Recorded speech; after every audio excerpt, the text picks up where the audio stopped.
Hello, and welcome to Spotlight, the official podcast of Grapple. I'm Benno. I'm JP. And I'm Matty.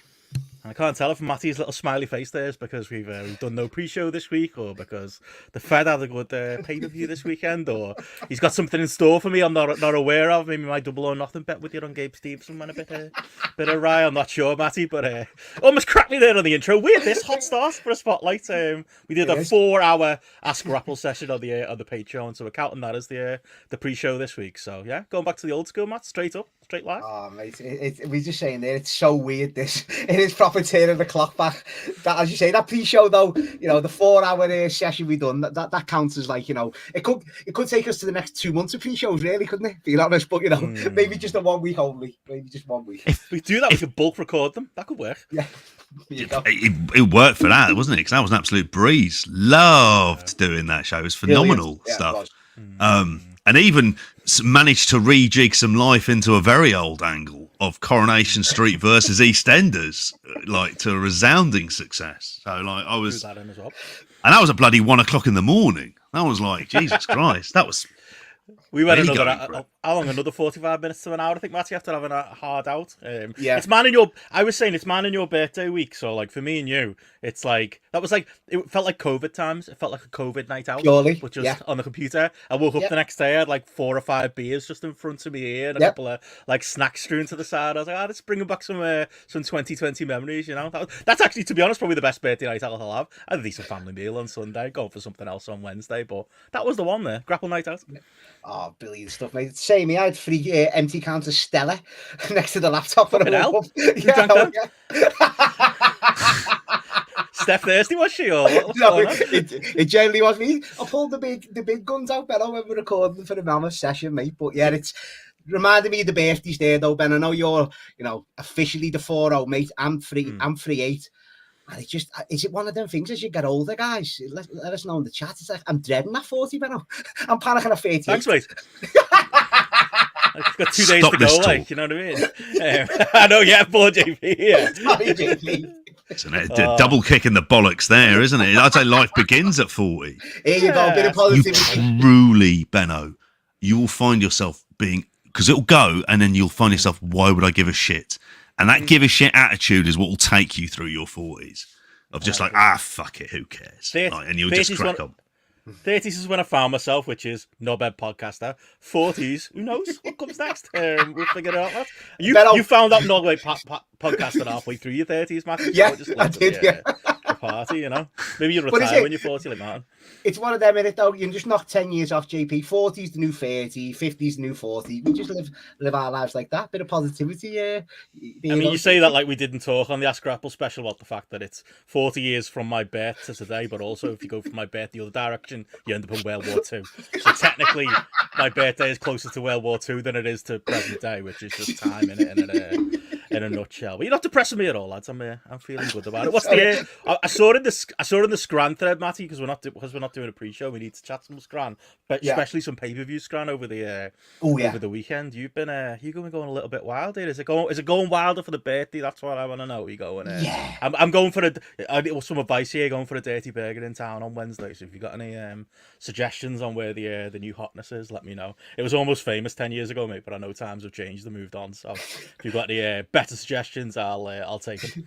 Still the pioneer though, Ben. That was the first one that comes to mind. Almost famous. I just go back for a retro nostalgic, scram. But yeah, it's that week, Ben, and you just all better off birthday week. It's one of them, JP. I do actually have a birthday week though, mate. It's not just one day. Oh no, you do. Started last weekend. It's continuing next like royalty, mate. I'm going to see that film next week, JP. I think I mentioned that Bike Riders with Tom Hardy and Austin Butler. I'm going to see it next Saturday, mate. Jodie Comer, is it? Scouse lead. Oh yeah. I wasn't hopeful, mate, when I saw the trailer for that before Mad Max Furiosa. I was a bit like, this looks a bit. It looked kind of shit to me, but I saw all these glowing reviews on the front of the post, and I was like, "Hang on a minute!" Like it really wasn't sold that way. But you'll enjoy it. I look forward to the review of it. Yes, of course. Bikers in it, JP. Aces and Eights, Sons of Anarchy in my wheel. Well, that was it. Sure. The timing is pretty impeccable. Will there be a birthday cake though, Matty? That's what I want to know. Any big birthday foods? No birthday cakes, Ben. I had a sugar scone at the weekend. Got it from Widnes Market. I know, mate. I know. Drinking beer, eating pizzas, and having such sugar-free scones. You're living your 20s again. Never mind your 30s. I'm just getting up my routine for the week, but 70p as well. JPD were massive, well worth the money, and they were quite nice for the sugar-free scone. Maybe that's just because I just think it's like gold eating that anyway. You know what I mean? But yeah, it done a job. It done a job. And we all did the Dominoes, didn't we, at the weekend for the pay-per-view as well? No delivery fee anymore, so they're kidding you that it's cheap. That's what I'm telling myself anyway. So £25 for a normal pizza, though, isn't it? If you didn't get the discount, that's shocking. That who pays? Has anyone ever paid full price for Dominoes? Who does that? Other than me dad, who'll do it every now and then. Most normal people that wouldn't do it. He's balling then, Benno, isn't he? If he's putting £25 on I've told JP before. He'd have my little brother around on a Tuesday. It's 2 for Tuesday. He'd get one pizza because he said it was a waste. I was like, well, at that point, like, just get the other pizza and throw it away. Like, yeah, give it to the homeless. Like, do something. There's other options, isn't there? But yeah, that was my little birthday cheat. So we'll see what's happening this week. But yeah, it was good. We did the Ask Grapple. We got interrupted a little bit by SmackDown being live from Scotland, which we're about to get into as well. The Euros was competition for us as well. I've actually put up with it, little got my fancy league team going, which is definitely helping you. I've seen at least 5 minutes of every game so far. I don't know if you're proud of me or not, including that shit show on Sunday with the England team. So I'm feeling not feeling patriotic, but I'm feeling excited about it. How many points have you got so far? Then has anyone come on the board for you? Oh, I've got De Bruyne and Lukaku playing tonight, which did not go. No, that didn't go well. 2 goals to Lukaku. I mean, how unlucky can you get though? Really? Yeah, I've got a couple of still in play there tonight, but it's not going amazingly, but it keeps me interested now. Keeps me excited. You've been watching it all? Oh God, yeah. That was my Father's Day. That was my Father's Day present. What do you want to watch? JP's Father's Day, yeah. Yeah. You must be a millionaire now, mate. How many chocolates and socks did you get on Sunday? Sell them on eBay, mate. A lot of Guinness. There's a lot of Guinness in the fridge and Ferrero Rocher. And I thought, well, people are starting to like, they're just, I'm not even hiding it. It's just like those two things. I can't see a point before I die that I will get bored of them. So like, just bring them on. So a bit of that and 3 games of football. All of varying quality, all thinking you're building up to the main event. And in fact, what you ended up watching was Randy Orton Triple H or Chris Jericho Triple H. And it was just like, oh, we've already had like the big stuff for the day. So yeah, I've watched actually a fair bit of it outside of today, at this stage. Like today, because I was at work, I didn't get to see any of the Romania match. It was boys football training. So I was watching a little bit on my phone and I've been doing £1 builder bets for all of these games as well, just to have like some sort of like floating interest, or £15 worth of interest, put it that way. And so it's exciting times. I'm absolutely loving this tournament. But like you say, that game yesterday, absolute shite. Certainly second half. What I'd say, because I'm flying the flag for England this year, I'll say clean sheet, 3 points, top of the group, sound. That's all I'll say. You're only patriot, Matty. Just you. No, you like big stars. You liked England during the fucking Lampard, Gerrard, and Scholes era when the team couldn't be more unlikable. It's like you're used to doing that draft with Martin coming up. Like the England team was like a Matty draft, that just a fucking dressing room full of assholes, just cunts, wall to wall, John Terry and that. You've always been an England man. I was, but then I didn't follow them for a while properly. But then I just think it's.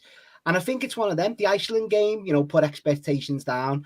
And last night, I think we'll come out the blocks against Denmark, and we'll have to give them a bit of a beating, I think, JP, just to get everyone back on side. But don't get me wrong, the second half was just a retreat mode, weren't it? Trent's not a midfielder. He's not. As much as he's great going forward, JP, he doesn't start in midfield for Liverpool. He starts at right back and he hybrids in there. He doesn't start centre mid. It's awful from Southgate, that. And I think he'll come off the team next game, to be honest. Gallagher will be in for the legs as well. Everyone just seems confused by the formation, including the players. You just watch the game going, okay, who's supposed to be where? It's like a constant thing that just makes you feel nervous. Do you know what I mean? Especially when Trent is where he is on the pitch and you're like, he shouldn't be what's there. Going on? Like, what's going on? Like, it's square pegs round holes, isn't it? It's like typical of your favourite England team back in the day, Matt. Gerrard and Lampard, 2024. It's just happening again, isn't it? No, but Foden getting away with murder by some pundits. It's one of them. You're allowed to have a shit game. He was shit. There's none of this like he's in the wrong. He's played their thing. Bellingham is better for me in a number 10. He's been amazing this season, and he ran the game for England first half. he was just shite-folding. There's so many misplaced passes, you know. It happens, though. We'll move on to the next game. I'm staying positive, guys, all the way through this tournament with England. The most important question, AJP, are we Team BBC or Team ITV though? Like, what are we saying? I've still been pirating it either way, so it's pretty much the same for me. Can I shock you, mate? Go on. Team ITV so far. It's ITV, man. Mate, I didn't see this happening. Tony Khan wins again. Look at it. But it's got, for me, you get Keenan and you're getting Gary Neville in. It's very weird. It's very much like it makes Sky feel like ECW being raided during these tournaments. And people are going everywhere. And they've brought in like Micah Richards on BBC. And obviously they're going you know in. Who I am, but you don't know why I'm here. Could you imagine that? If he just cut to that, like in the studio, just ignores Mark Pugach. And it's just that's him and Gary Neville. And they just go, we're taking over. Start playing the theme, pushing out, I don't know, Lee Dixon out of the studio and the rest of it. It'd be awesome stuff. But I've been ITV. I've found myself like, you know, they've got Clive Tilsley on there, which is someone I never thought I'd be nostalgic for, but there we are. Maybe I'll go back to my natural home of the BBC, but so far, around as well, you know. Yeah, I thought he'd retired. That's very wrestling. I've retired to go and work for another TV channel. Like, and it's just like, come on, mate. But JP, I think BBC's got the better fly-ins though. Like Fabregas was brilliant. He was so good on the England punditry last night. Telling the truth, wasn't he? He was being polite.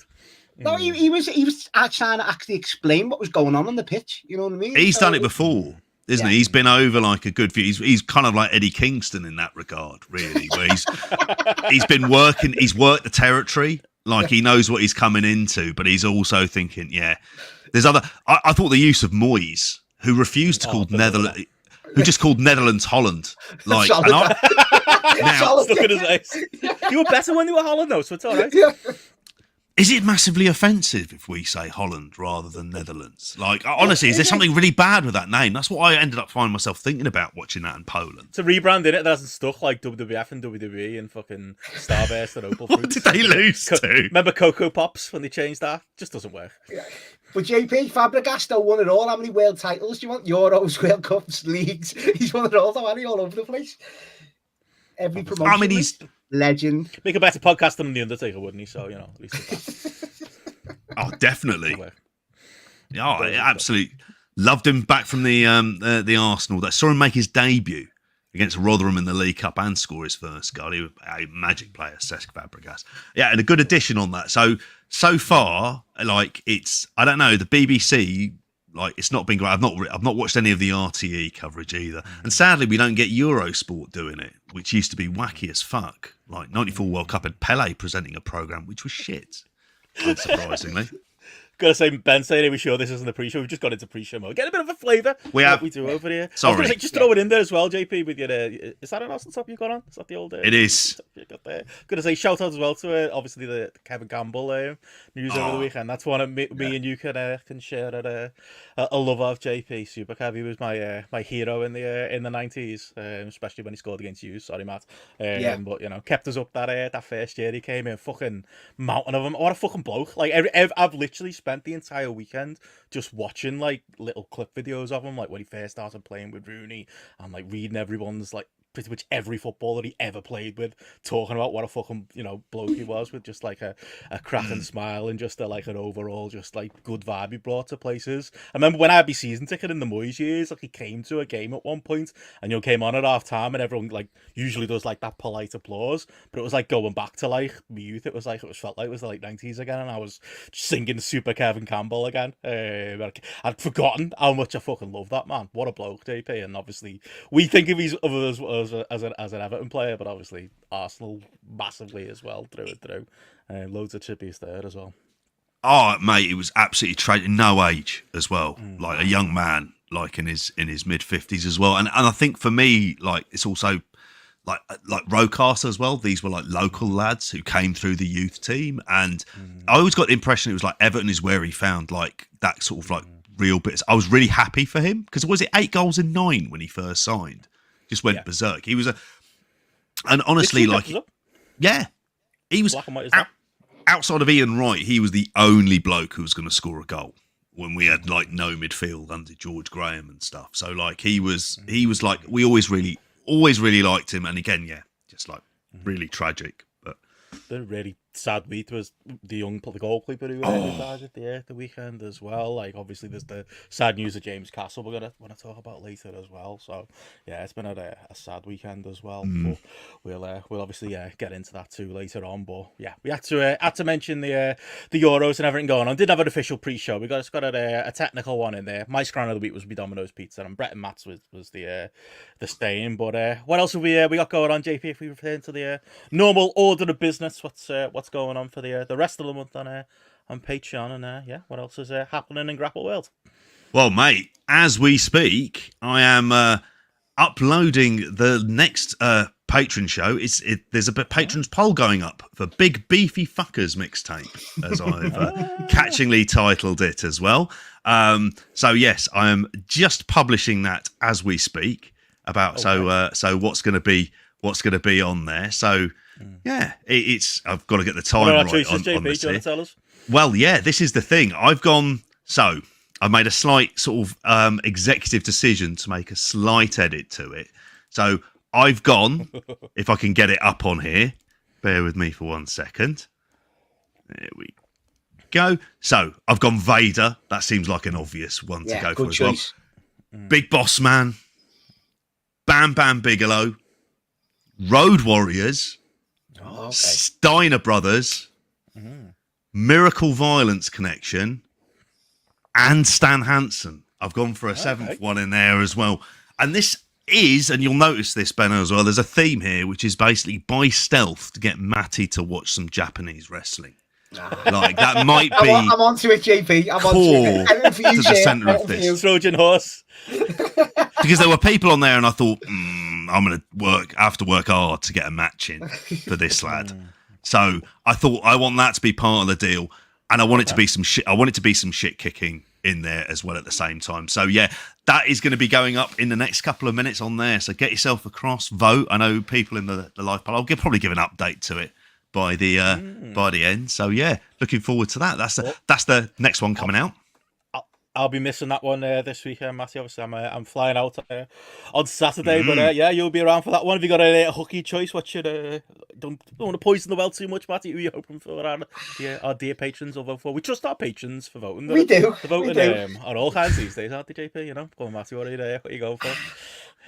I'm open for a bit of Vader. He's always a comfort wrestler, isn't he, to watch Vader. But any of them choices, Bam Bam Bigelow, like to see a bit of image back. Ray's been touted a lot, whether it's WWF or Japan, hasn't he? WCW. Ray has. So Bossman's could be there. Steiner's his name isn't actually Ray. It's a bit like Rey Mysterio. He's just King Taylor. That's how we know him, you know.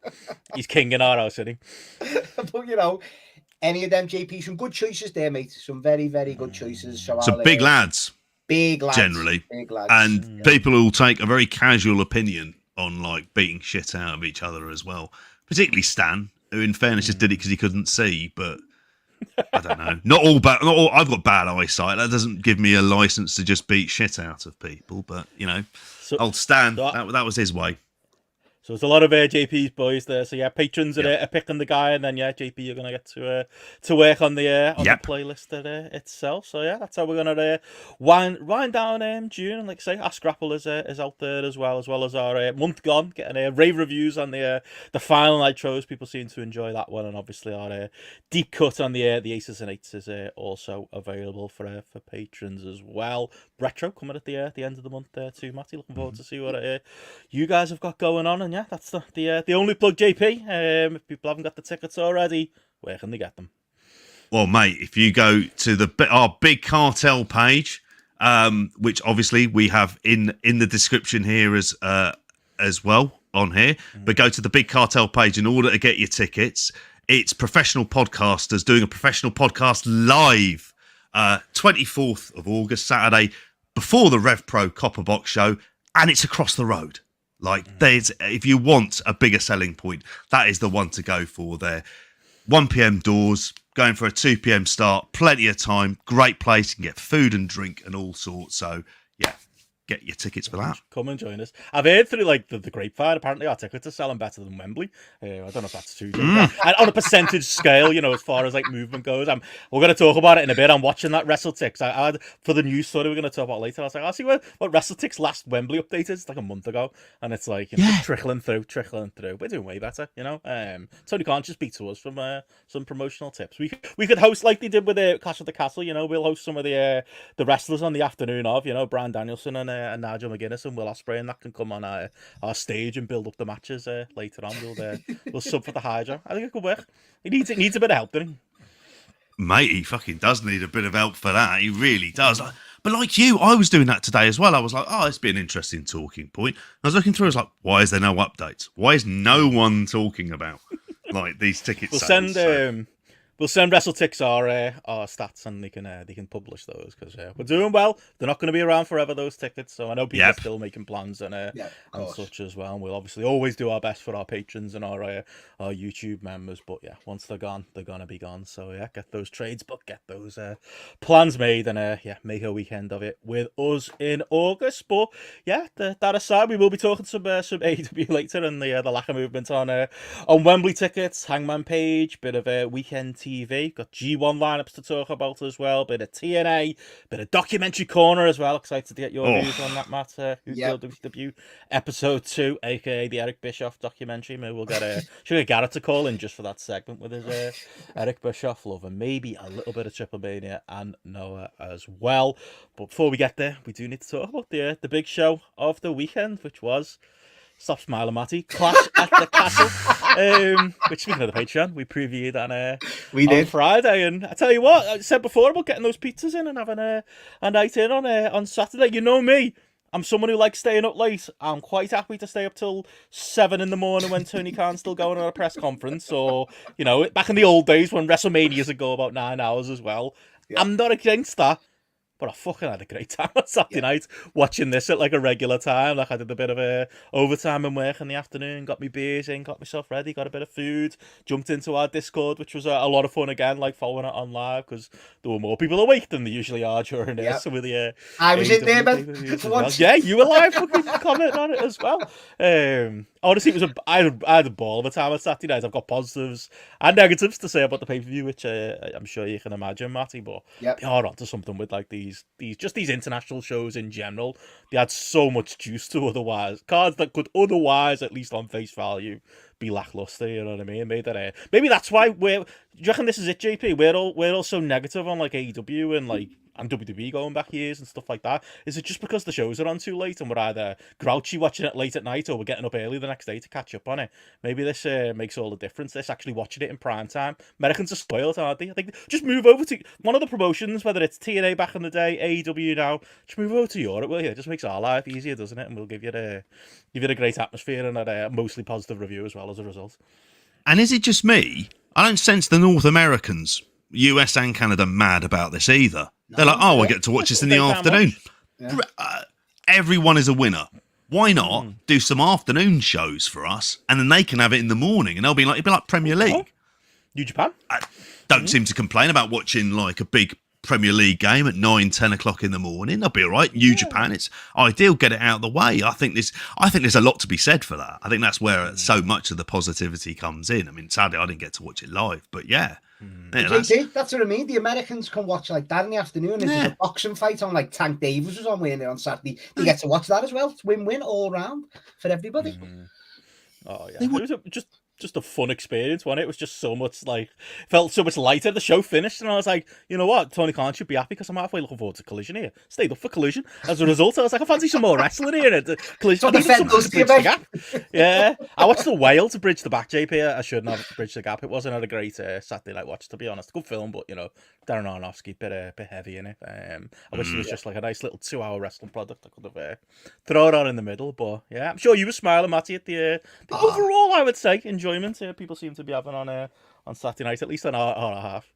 It was, as you say, on the Discord, it was pretty positive, but I'm just happy that, I know there's a lot of negative going around, which we will get into, and a bit of that discourse, but I'm just happy that, they just seem to be that buzz back that the last few events didn't have, where this one just added in regardless. A lot more people engaged in it and watching it, whether it was the time of the show, I don't know. But the others were like that, so I'm not sure it was just that.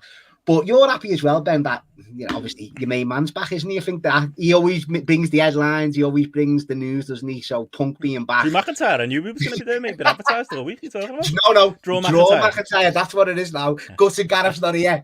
I think he technically sold it out. I think we've got that. We'll take that one as a the highest indoor grossing event in the history of WWE, and Drew McIntyre belongs to Drew McIntyre. And Dane Priest and his gammy leg. Fucking hell, terrifying, isn't it?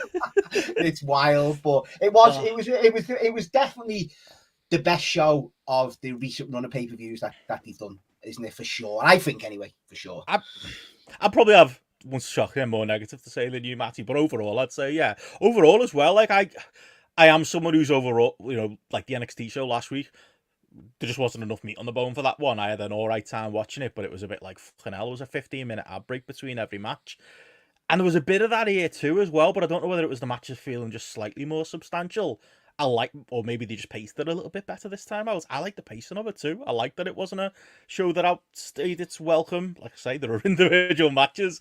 I think me and you, JP, might be the low man on this podcast, but as an overall experience, like Simon said there in the chat, a 5-match format with not a lot of fat on it doesn't always work, and sometimes I feel like Triple H being a bit miserly. It's like, just throw one more match in there for the sickos. Where's Gunther?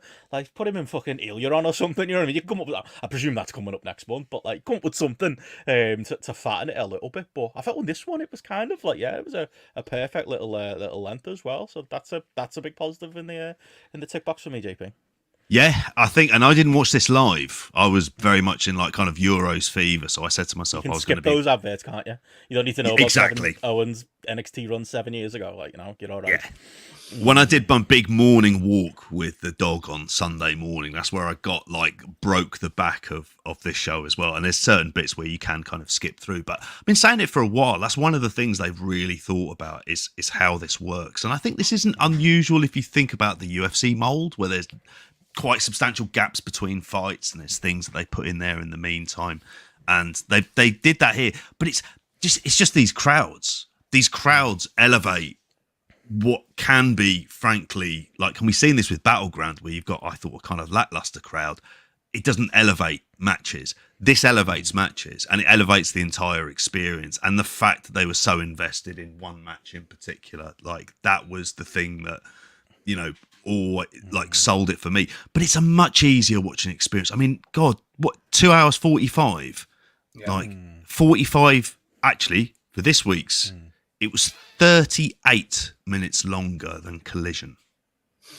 If you told me Collision was that long, I'd believe it. It can feel like that's a week's card. I don't know. Maybe they get away with it as well because it's network and it's Peacock and all of that. And if you are paying, especially the money the Americans pay for pay-per-views, there is kind of that line in the sand, isn't there, where it's like, I don't fully agree with Tony Khan's, well, therefore we've got to give you that 87-hour show to give you your money's worth. But like, you're rubbing up against it a little bit with like such a premium product is probably like the pushback I'd give it as well. But no, perfect length for me, great atmosphere, and overall a fun watch on Saturday night. But let's get into the nuts and bolts of it. Might as well, because it's a short card. We'll run through the card in order for it. And obviously, got plenty to say about the commentary through the night, Matty, especially by Wade Barrett at the end of the night with his long soliloquy. Amazing. At CM Punk. But we can talk that stuff as we go. But yeah, we started off, like I say, hot crowd. Obviously, went amazing. I didn't think on SmackDown on Friday when I went back and watched some of it, but definitely up for it on the Saturday night. And we kicked off with Cody Rhodes and AJ Styles. We can talk about some of the post match stuff on it as well. But a bit of a shock to me. See Cody coming out for the opener. Kind of made sense with the belabored stip that you had in it being a big match. I think it had been anywhere else in the card, it might have struggled to be followed. I would say as well. I'm not going to jump in early, Ben. I'm not jumping in. I was going to say, you wouldn't get Roman in the first match, would you? No matter what the fucking card was, you would not get that. Cody Rhodes. Yeah. Someone will pull a stat on when it did happen. I'm sure it probably happened at some point. But Cody and AJ, they have got one thing you can say about them. I think you were higher on the last match than I was. They've got chemistry, these two, and you can see it. And this is not even like sparkling praise. The best run AJ's had in a good few years, I would say, as far as at least as back-to-back big time matches. But yeah, go to you first, Matty. What did you make of this being on first and the match as a whole before we get to the post match? All joking aside, I knew it. Obviously, Drew was going to be main event, so it was quite smart putting this on first. To be honest with you, bookending the shows with the 2 titles. But it let Cody come out and be the big hero, didn't it? Like come out and get that first babyface reaction. Like show anybody that, and it's like fucking hell, it's the biggest star in wrestling. This Stone Cold Steve Austin Rock level like stuff in it. Like when he comes out with a crowd like this. But on the match itself, it's one of them. I've been obviously didn't love it as much as people. Nice one, as people seem to love it in the Discord. Royal Rumble 2022. Yeah, that's fine. It's a long time ago. But no, being honest, I loved a lot of things. 2.5 years. Guys. It's a long time, JP. But I'll be honest, there's a lot of didn't like in this, guys. Hated the finish. It was more Cena Miz than Rock Mankind than an NWA I Quit match. Hated it. Even the long heat segment in the middle before he even got the handcuffs, AJ, just went on that little bit too long for me. There were some individual good spots. Love Cody taking the brainbusters on the announce table, going, was it Hardway, was it Bladen, on the old blood there. But it just, and even the stuff with his mum was wasted and was just a bit too corny, bit too cheesy. Once again, falling into that Cena Miz category of I Quit matches. So overall, I am a bit conflicted. Nowhere near the Leon match they had. But wasn't the worst match in the world. That's what I will say. I liked it better than the Leon match, to be honest. So I'm interested to hear you say that. Like I like the way they used obviously Cody's mum as like it was more of a red herring than anything. It was. Obviously she got a slaps in, which felt a little bit mistimed, and she made up for it by doing it 400 times instead. I think what made this work, and bear in mind it's WWE. So, like, I don't expect this to be, like, full-on blood and guts violence. Like, you just, unfortunately, for me, not going to get that. Instead, you're going to get AJ Styles with a packet of tomato sauce on his forehead, which completely disappeared by the end of the match, which is a bit of a negative. But I thought the way they laid it, like, the chair shot spot, the way they laid that in, I know people have made fun of, like, the table spot when AJ fell through it and bumped about 4 times on the way down. I was mainly just impressed by just AJ managing to pull that off, at his grand old age. Like, just athletically, he's with Rob Van Dam for me is like one of those athletically gifted wrestlers who's got like that body control. I said on the Discord, it's the most just I'll come to a footwork nonce this JP, but like the body control of like an AJ, you can't help but be impressed by even at this point. But I thought I didn't love the finish. I thought the finish was a very hokey WWE finish. I'm gonna hit you with the stairs. We're gonna pretend like that's the end of the world. And it's like, come on, I feel like there was even more violent things that happened earlier in the match, and there was definitely worse things that Cody could have threatened to do to AJ Styles. Proven by Cody then doing it regardless, and AJ's not dead, is he? He's fine. It's kind of like Chekhov stairs, maybe JP in this case, but everything leading up to it, I very much enjoyed, and like I say, it had that everything laid in stiffness between the two within the parameters of like a overall safe WWE match that made it feel a bit more heated than normal. So yeah, a little bit higher than Matty for me on this one. I'm probably, and this is going to sound really boring, I neither loved the Leon match nor kind of disliked this one. Other than the finish, I'll be completely with you in. But, what are you going to expect when you've got AJ Styles versus talent name for the WWE, for the Women's Tag Team Championship? It's only going to be so good, isn't it? But I think, that was the thing that I dislike those kind of finishes because it's just like, God, have him pass out with a fucking chain in his mouth. Like, you do shit like that, can't you? There's ways and means around this that Implied feels a bit more... It was too implied cheesy. violence for it as well. Cheesy. And I would agree with Matty that, but it dragged for me. I'd walked quite some distance at this point. I was like, bloody hell, lads. I've done some serious walking across fields at this stage, and we're still carrying on there as well. But I was happier it was in this spot. It ultimately, obviously makes sense. And you've got a crowd who very much get to do like the sing-alongs and everything else and enjoy it. And they got it off the system here, it felt like a little bit. They did. Because there was a lot of that, and I know some of the Yanks don't enjoy that. And, we've lived through a lot of bad Brit Res cards where it's gotten out of hand. And as of these two, to be fair, that was the other thing watching it. I was like, these feel like, Cody came to the UK and did like his little run post WWE. AJ Styles I always felt like he was over here as much as he was doing like US indies between like the later Rev Pro run and then early on when he was doing like IPW UK and coming over and doing like PWG's European shows and stuff like that. But FWA, didn't he, Benno? Yeah, FWA, more to the point, in the era of when, Punk and Cabana were coming over and Punk was doing, his stuff over here, his promos in the crowd and all of that. Like, he does feel like a guy who's connected type to the scene. So, like, again, them two having a big match in the Hydro did feel like it was a nice kind of full circle moment as well. But, no, I'm with you on the finish felt very John Cena. It felt very... what have I done here? Like, I'm too violent here for this match. I'm showing this edge when, I don't know, like JP said, there would be other better ways to sow the edge. But yeah, all in all, I was more higher on it than you. I go 3.75. I'm still not going to, break the scale on it, maybe towards a 4. And what would you say, Matt? Maybe...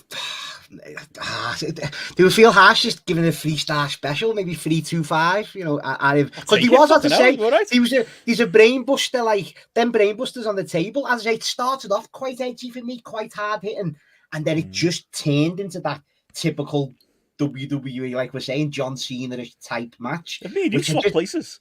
Is this like...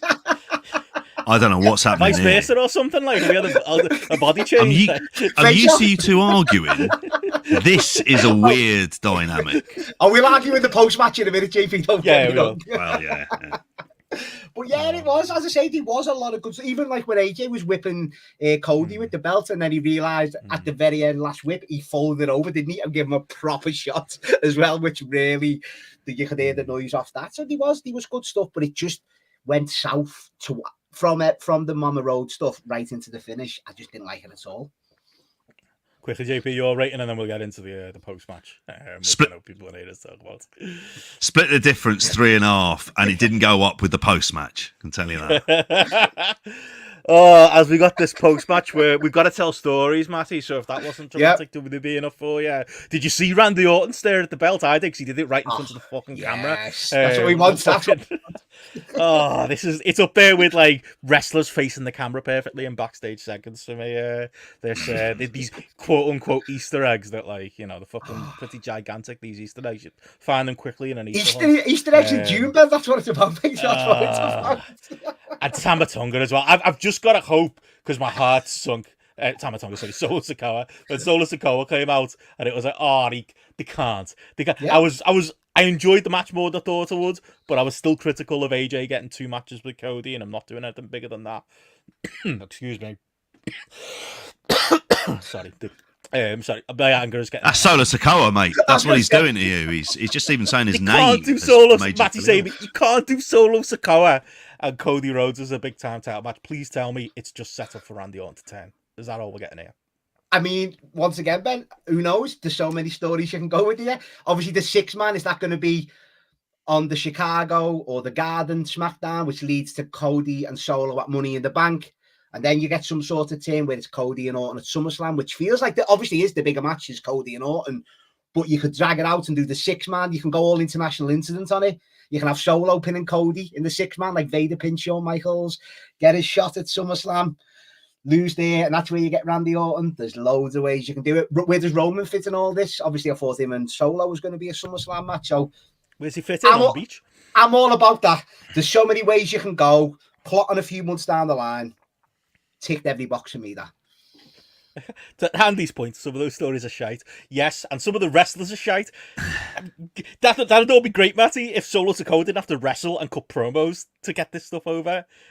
I feel like even in your praise of some of these SmackDown segments, you've got to admit he's the weak link right now. He can't carry a world title program. It can for me, it can only be set up for the story of Randy Orton turning on Cody Rhodes. Maybe they'll do a 6-man at Money in the Bank, and then that leads to Orton turning, and you get Cody Orton at SummerSlam or something like that. That's the only way out of it for me. I don't think you can justify a Solo Sikoa Cody Rhodes match. You know, It's this was about AEW. You know, we've been going on about Solo Sikoa's win-loss record. Sorry, I'm just getting it all out as Solo Sikoa. Maybe choke on me coffee. Yeah, if this was AEW, we'd be talking about Solo Sikoa's win-loss record. And it was the only matches that he won really in the last Here we go. He's won as many matches as Roman Reigns has wrestled since that 2022 Rumble, which I'm reliably told us for there. Sorry, I'm just lining them up the points for That's a joke. That's a nice joke that Andy's put in the chat because he wrestled about 10 times in 2022. But we'll move on. Oh, what I'll say singles matches. Yeah, singles matches. He's wrestling on TV then as well. What I will say about Solo Sikoa is, I'm not saying no one said he's the greatest wrestler. No one said he's the greatest promo. Even I haven't said that, and I won't say that because he's not. But he's still learning as we go along. Paul Heyman's carried the segments, of course he has.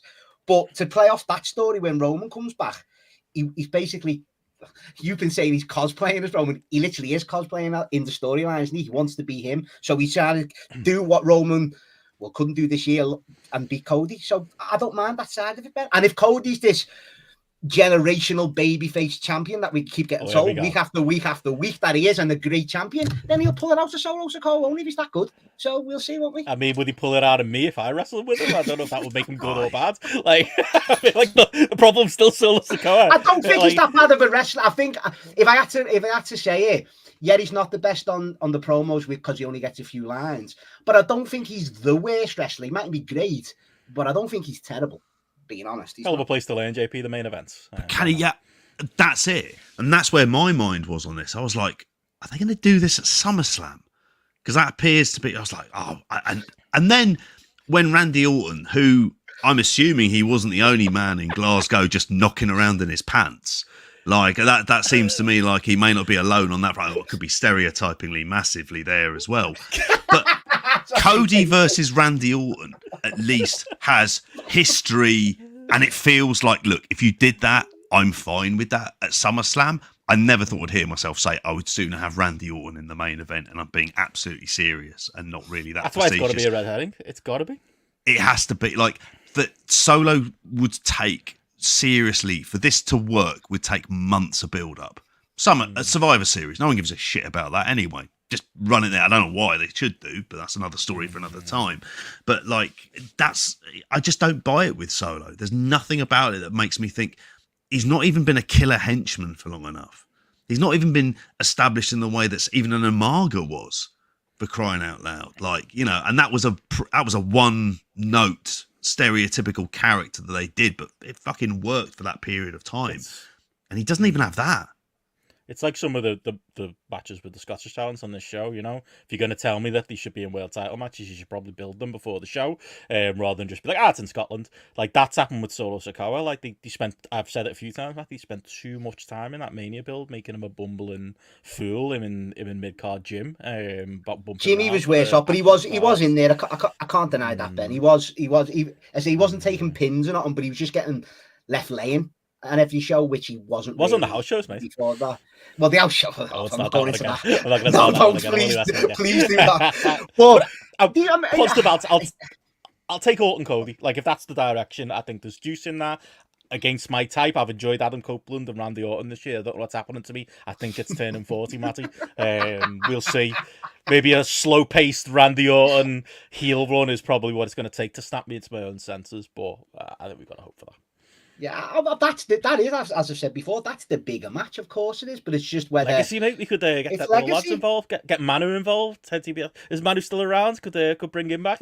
Whose side is he on? Is he on the Bloodline side? Is he on Legacy's side? You know, Ted DiBiase Jr., get him out of prison, you know, bring him out, bring the dad out as well. That's a cracking story in and of itself that they should be doing, where Randy and Cody have to break him out of prison in order to help him fight the Bloodline.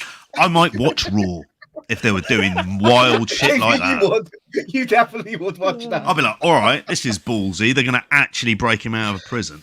Fair play. Yeah, Sim snooker as well. Yeah, to get them all back. But no, I don't know. I think that obviously that is. But that's the one, I think we said that when he won the title, I mean, that was the destination would have went with SummerSlam. But with Solo throwing that curveball in, Benno. But I keep thinking Roman will come back to fight Solo at SummerSlam. So as you say, it could be a red herring. But if it's not, I'm interested to see what they do, and I'm going to give it a chance for sure. Like you gave Tanga Loa a chance. Have you given up the ghost on that one, mate? He's crapping him. Tanga Loa, yeah, he's let me down, since he's come in. I did give him a clean slate. Let us all down in New Japan for the last decade, but mate. Tonga though has been decent yes. since he's come in. He actually has, to be fair, but we'll New see how Hikuleo gets on next. He's gotten better, yes. But not exactly high praise either.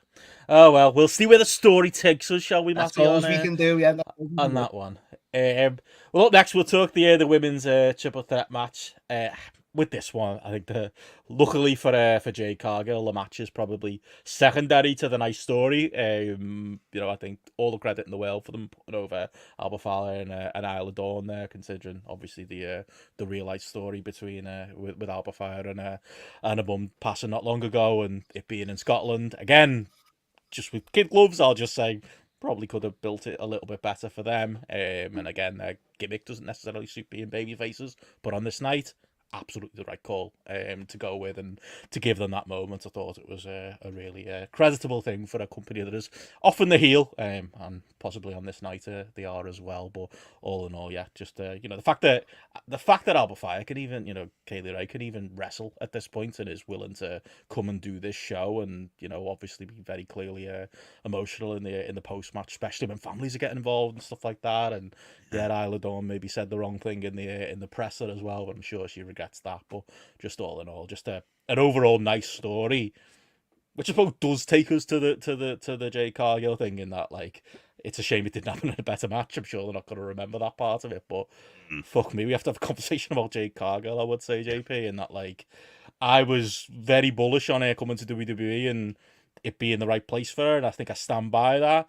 I think as far as presentation goes, they've nailed it. As far as the team goes, and Bianca Belair, when they come out, they feel like it's a big star entrance and they feel like a big star tag team, and you can build to, they'll probably get the belts back, I assume, at some point, and then build to their eventual split.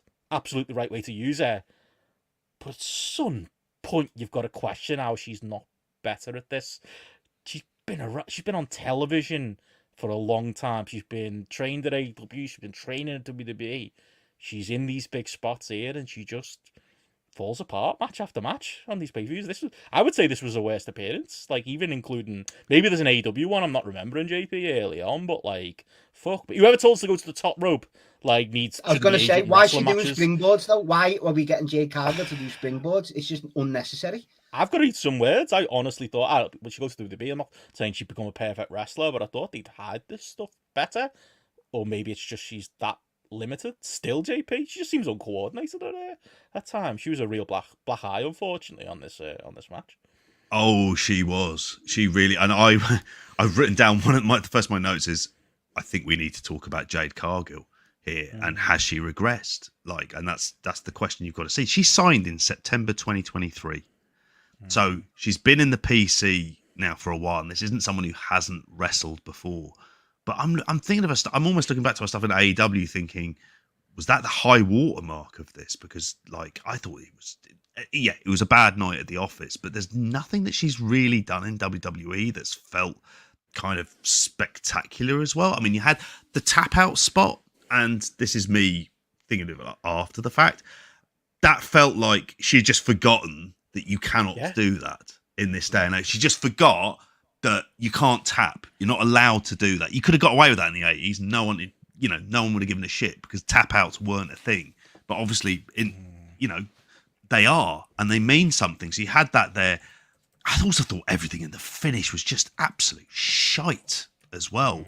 And so, like you say, it had that moment. That was a big deal. But at the same time, I was just what the fuck is going on? Andy said in the chat, she's been wrestling 5 years. And I was just checking that. I was like, it can't be that long. But it's like you've said before, though, all the component parts for her to be good are there. No, it's 3 years. Yeah. 3 years, right. Okay. She very much has the look. They've done well by putting her in a team with Bianca Belair, setting her up for a substantial feud that will have some degree of meaning in the long run, and hiding her in tag teams. And she did all of these things, and it's still not working. And I don't know whether or not she's neutered as a face, whereas being the bitchy heel is what she, or like kind of tweener at best. That maybe is the character that kind of suits her down to the ground, because this version of her, it's like, yeah, it's a look, but that's all it is. As soon as it gets in the ring, you're just like, oh, this was fucking horrible. Yeah, Ramen says there in the chat she began training in 2018. I wouldn't count that. Like, that's training's training, but I suppose it comes into the conversation. And she had her first active match. That was the Shaq match, wasn't it? Jaden Shaq against Cody and Red Velvet in March 2021. So we're talking just over 3 years. Not many people can say that. But as a television wrestler, that's a long time. Like, yes, she had no proper in-ring experience outside the training, outside of it. But like, she reminds me, like, maybe I should enjoy it, Matty. It's like watching a Sid or somebody on telly. You know what I mean? No, remember when everyone wasn't good? It's like watching I was going to say this. It's because everyone's so polished and so good these days in that way. Where when you see a botch, it's the end of the world. And don't get me wrong, it was, and you know, people have said, and I've seen it online, the ropes were a thing all night because the referee was telling AJ in the first match, and look at every match. I'm not sticking up for it because, you know, but feels it was like WWE propaganda. This, but go on. No, but it was, you know, you had Priest, you had Gable couldn't get over the top on a clothesline. It was a bit off, but like I said before, why do you even tell her to do springboard? The worldwide leader in sports entertainment can't get a good top rope. Sorry, hang on. I feel like they could have fixed that. Okay, fair enough. But what I'm saying is that she shouldn't be doing springboards. She should be doing the power moves in the match like her and Bianca were doing. And even then, before that, she just looked that little couple of seconds behind Bianca and I was literally following her with her eye, everything, which, all right, she should be doing, but it was so obvious for us to see that as well. And then it's like when something goes wrong, deer in the headlights, then she just forgets everything, like JP said, with the tapping out, with the things. That's more worrying to me, you know. Yeah. The physical side of it, you can almost accept 3 years in. I feel like 3 years in, you should have better ring. You should just have better ring smarts, or just you know, ability to think on your feet. It makes you think like, fucking, how long is it going to take for it to come? Because they put it on TV too as well. Like, I'm with you. It's not the end of the world either. I think I was going to say, I think she'll be fine. Presentation wise, again, she comes across like a gigantic star, and they'll hopefully learn a little bit from this match, and that they probably need to protect it even more than you would have thought was needed in this tag team with Bianca Belair. So quietly positive that, you know, things will be okay. But yeah, it really was, as JP says, the giant black eye on the match overall. Outside of that, not much to say about the match. It was like a 2-star special, wasn't it? At best, I would say. And I enjoyed it though, Ben. Like you're saying, for the Sid stuff, it turned into a fun, dare I say, like a fun train wreck though, Benno. Because even like Bianca's 450, the knees to the back, JP, everyone just, do you know what I mean? It just fell. Yeah, take it back. Starting off. Sorry, not too. No, but you know what I mean. But I was like having like fun watching it. To say that, I don't know if that's just me. It was just, but I thought Zoe Stark looked well in the match early on. She was, I don't know, she had no problem springboarding off the rope. She done a few, like Shayna Baszler's put in a tweet today. But yeah, I thought she looked good in the match. And then once it fell apart with Jade, the whole match did. But I did perversely maybe just had a bit of fun watching it. So yeah, that was just for me. Watching with, I was just going to say, like, I mean, terrible match, like rating wise, what? 1.5 stars. Like, I think it's in that kind of caliber. It's very, very bad. It's also, having watched it after the fact, but knowing about the stuff with Drew, without realizing, I wonder whether or not live, like, the thought process would have been, oh, right, they're not putting the title on Drew. This is going to be the happy moment of the evening. And that we're getting that at this stage. But it didn't seem like anyone there thought that. Like, they were just so pleasantly surprised. Main event was the one that gave me a false hope for the main event, but we'll get there. But again, nice thing that they did it. Triple H tried to say in the press that it wasn't for the reasons that we believe it was. I think it was. He's just trying to, you know, he can't really come out and say that, can he? He's got to say he earned it too, which, you know, is obviously something a man manager should say. But yeah, all in all, at least there was that positive coming out of it. Which takes us into the next match, Matty. Want to agree for a bit again? If you want to be mates again? Yeah. I think we're gonna have a big argument later on. So let's enjoy this last match. Sami Zayn and Chad Gable was up next. Mate. Honestly, I had such a good time watching this match. There's a better work rate version of this match, absolutely, on Raw. It happened not long ago, and there is, you know, and it's almost like there is that, like, I heard Sidgwick talk about this. There is like a smarky part of me that wants to see the upper limit in a Dave Meltzer, purely the star rating is all that matters. Last hour of Collision, Sami Zayn and Chad Gable match for the sickos. Do you know what I mean? Like, and there is something in that taken away by the story here. But if you're watching WWE and you know what this product is, and a lot of us know when it's for us and when it's not for us, and there's a lot of our listenership who this, overladen story wouldn't be for. But I think you've also got to recognise when that story with capital letters is done well and when it's done badly. And this was done well for that style. Like, I did enjoy like the the in-ring exchanges between Zayn and Gable. There was a fucking chaos theory in there, Matty. I stood up on my chair when that happened. Yeah. Even you would, early 2000s Indies was actually a fan of Doug Williams back in the day. One of the all-time great backyard moves, the chaos theory. I can imagine you landing people on their heads on it in a field in Toxic at one point in your life. And the way those high peaks as far as like the in-ring athletic stuff between the two, Sami Zayn's one of the great baby faces of all time in wrestling. Chad Gable's really come in to his own as a dickhead heel. Always say it. Yes, he's cosplaying as Kurt Angle. Yes, the shit Kurt Angle chants are earned. Yes, it's a little bit on the nose, but he's also very good at it. So I enjoyed all that. But I'll let you take it away, Matty, because I think the thing that I actually really enjoyed, despite myself, and even acknowledging that there's another version of this match in an alternate universe that I might even enjoy just as much or even more, was the nonsense and the crowd investment in the nonsense and the Otis stuff and the story that they're telling with the dastardly Chad Gable and the only man who can pull off being the babyface in this scenario, I'd say, is Sami Zayn. Very hammy material that is being delivered by extremely capable performers. And yeah, this is WWE style, for lack of a better term. Done well, Matty, and I'm sure you had a gigantic smile on your face throughout the story that was told on this one. Unbelievable stuff. It is just great theatre, great pro wrestling. Hopefully JP's going to say it's shit to counter me, because please I'm not JP. This one, Matty, and I don't like it. Yeah, please JP. Right, well, as you say though, Ben, because early on you did get that good wrestling. It was really good wrestling at the start as well.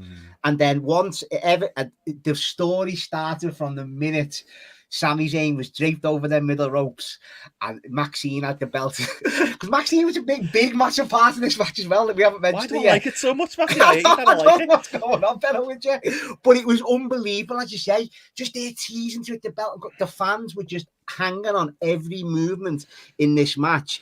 Otis obviously saving Maxine from when Chad Gable's going out to berate her and stuff. You had Sami Zayn coming back in, going for the Helluva kicks. But then the big spot of the match, though, Ben, the best, and I don't know people, but I hope you were going ballistic for it, was when he had that ankle lock on the outside and he reversed it and he ended up chop blocking Maxine. I mean, that was just so fucking brilliant. He almost missed the spot. He was a little far away.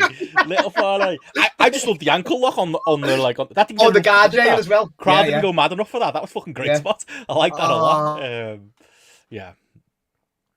Oh, that was an absolute... Go on.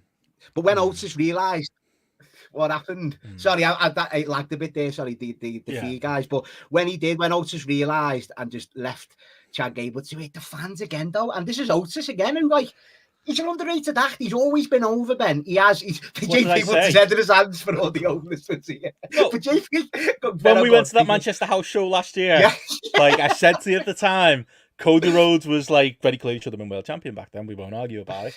But as far as like reactions, I was so shocked how much the kids were into Otis, and I didn't really get it. And I still don't. I'm not saying I want to see the man wrestle, but in this role, he's so good. Like his little fucking face with his big bushy beard, like being like this. He's a sympathetic idiot, isn't he? Like, it's not a complicated character to play, but he's playing it so well. Like, he's a really integral part of this story, and they are taking the piss. The fact that I assume maybe, we don't want to date ourselves. Maybe it happens on Raw tonight, the turn finally. I don't think they can wait too much longer to do it. But as far as those Willy won't do moments, he's been brilliant in the segments like on Raw. It's been the lone highlight of a lot of those 3-hour Raws recently for me. And it's the people here is what's making it. It's Sami Zayn, it's Chad Gable, it's Otis as well. But it was even at the start of the match as well, where before they had a bit of chain wrestling at the start, and you just got that visual on the outside of Otis standing by Sami Zayn, and the camera framed it, and the fans got onto it, and that's what they want to see. They just want to see him break free of Chad Gable, and as you say, Ben. But I know you might be high on that, like Otis as a wrestler, but it's yet another match that they're building up to down the line as well, that like the fans will be into eventually. So you've got to give some sort of positivity to that as well as the story being so good, as well as delivering this match with the two quote unquote great wrestlers as well. Do you know what I mean? So ticking every box for me. The perfect hybrid of, as we say, great wrestling with great WWE story. Absolutely fucking love this. I must live in and exist. Right. I don't get Otis. I'll never get Otis.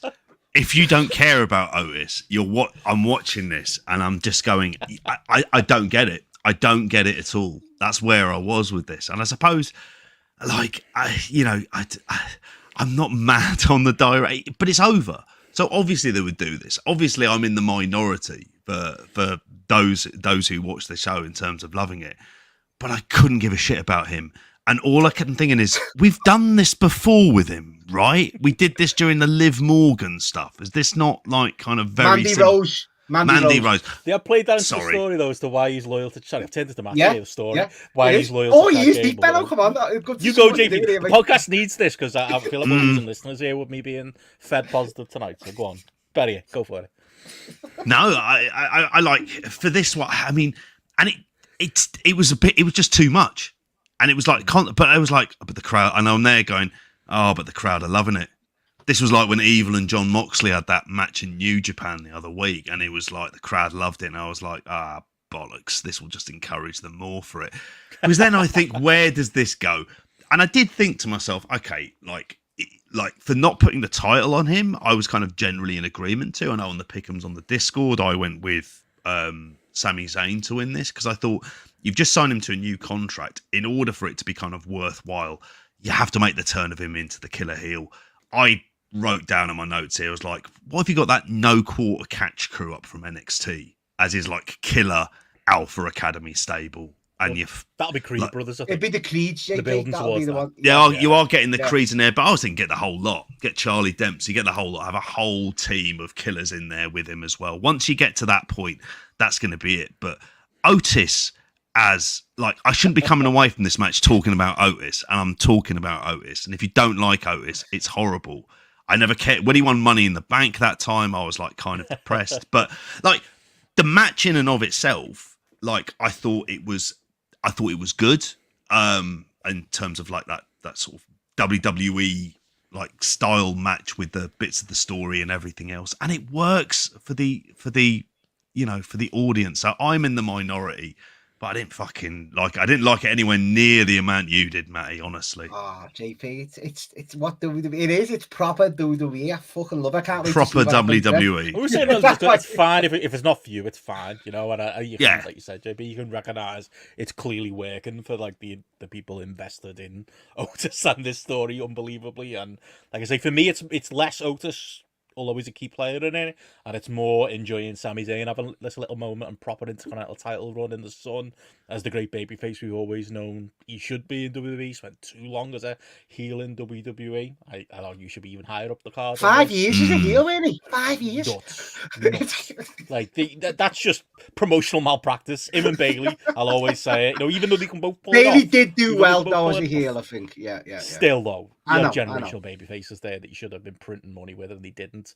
And Chad Gable, like I say, he's obviously re-signed now. It appears. In fact, he said it, didn't he, in an interview over the weekend. And part of the reason is that he's enjoying doing the story and he feels invested in, and that is a positive. He's a fantastic in-ring wrestler. He's good, very as good. A character, and that character side of him was always there as well, back to the NXT days. It just hasn't been exploited in the right ways, in case instead he was doing Shorty G. So I'm invested in those two. I'm invested in, despite the fact he probably had Chad Gable lose one too many times now, whatever the outcome is, whether it's a final match at SummerSlam or it's at Money in the Bank, hopefully when I'm there. And maybe the Otis matches aren't necessary for me, but something involving the Creeds as well. With those, you can see the multi-mans, can't you, Matty? As you say, that's all kind of set up. So it was just an excellent bit of bollocks for me. And I say that, usually I go excellent bit of bollocks, 3.5 stars, but it was an excellent bit of bollocks with two fantastic wrestlers who, like you said, Matty, there was also like the bones of a really good, well put together Hybrid match on in it, there as well. It had both. Mm. It had everything for me. I absolutely loved it. I go 4 stars on it. Yeah, 4 stars, easy, easily. It could be 45, honestly. I don't know what I've been drinking this weekend, but I had an amazing time with this. I really did. And if you've been listening, you've known I've enjoyed the angles and the build up as well. So do you know what? How you know I'm very invested in these type of matches as well, because I'm thinking of everything. I think I said on Discord, JP, my Russo radar was on. I was like, when Maxine was lying there when she'd been chopped block, I'm thinking, is she gonna take that fucking foot brace off and twat Otis in the back of the head? She might tear on him. It's probably happened on Raw now, and when people are listening to this, thinking, you fucking idiots, shit this. I'll be like that cheering. But no, it's great stuff. It's great stuff. Then I'll be proved right in order. 3.5 stars. You'll win. Being right on the internet, that's all that counts. So I'm actually backing you, JP, I hope, because I know a lot of our listeners will be in your corner as well. But yeah, we went from... what did you give it star rating wise, JP, just to throw it out there? I'd go 3.5. The Otis stuff was just too much for me. Fair enough. If I've gone 4, I mean, it's a higher rating than a lot of the ratings I gave Kurt Angle's matches when we did the Kurt Angle mixtape recently. Just saying. But anyway, moving on. I'm not getting into that argument. Bayley versus Piper Niven was up next. I thought this was crap. Didn't rate this. I think it was a real misstep. I'm going to praise the booking of Sami Zayn and Chad Gable, even with some caveats of they're taking a bit longer to get there and all of that. I still overall think it's well booked and well put together. I'll probably have some positives to say about the main event booking as well as some negatives. I just didn't understand this. Like, if you're going to put Piper Niven in this spot, I think WWE deserve the same criticism we give an AEW. Like, you've got to warm Piper Niven up to get her in this spot. And you've also got to, like, address the fact that she's coming in here with Chelsea Green in the corner as a heel against Bayley, who's beloved in the UK and Europe in general anyway. And then just putting her in this position where she's just got it's an uphill climb, really. And it's just none of it made sense. The alignment of the people involved made no sense. And like I say, they didn't do the work. It was a nice story, Piper Niven saying, oh, yeah, I went to Triple H and he told me, oh, don't worry, we've got you planned in for Clash at the Castle. It's nice that they put her in this spot. It's nice that WWE is recognising that hometown babyfaces are a thing, or hometown wrestlers, I suppose, not even babyfaces in this case, are a thing. But then to put her in the spot, have her lose anyway, and like I say, not do the legwork that it would take to get her there. Yeah, this was a real down moment in the car for me. Went a little bit too long as well.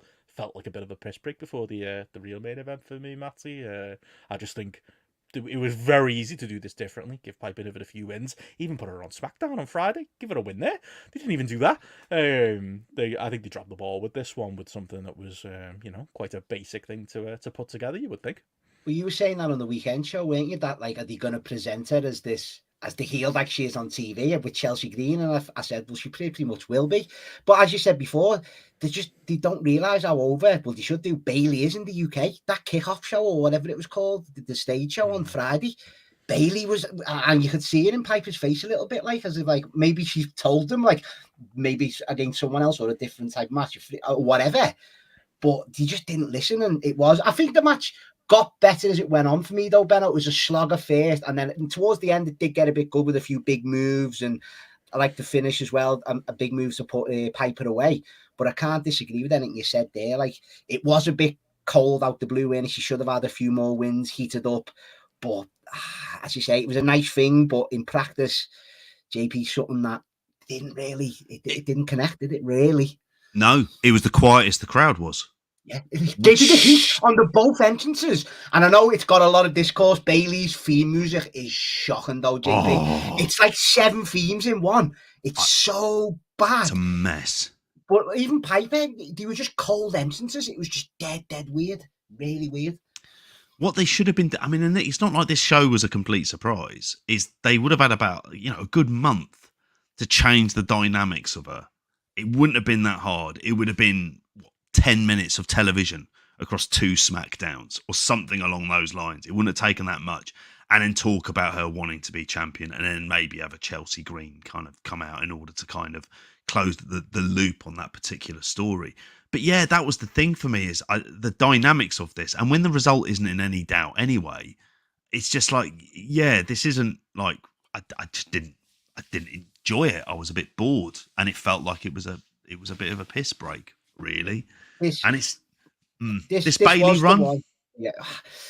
It hasn't, JP. Once again, I love Pam, love Bailey, like we all do. But it's like, it fit the babyface turn, fitted the EO stuff and the damage control stuff. And then afterwards, as you say, it hasn't been that good, has it, really? She's just been this working, fighting champion. As I say, it worked great for telling the end of that story. But that's where you got to criticise her a little bit. It similar to Cody in a way, maybe. I know we got the AJ, but there's been nothing for Bailey to sink her teeth into, really, has it?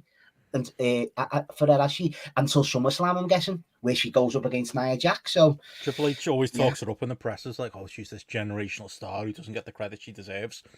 Book her like one then, mate.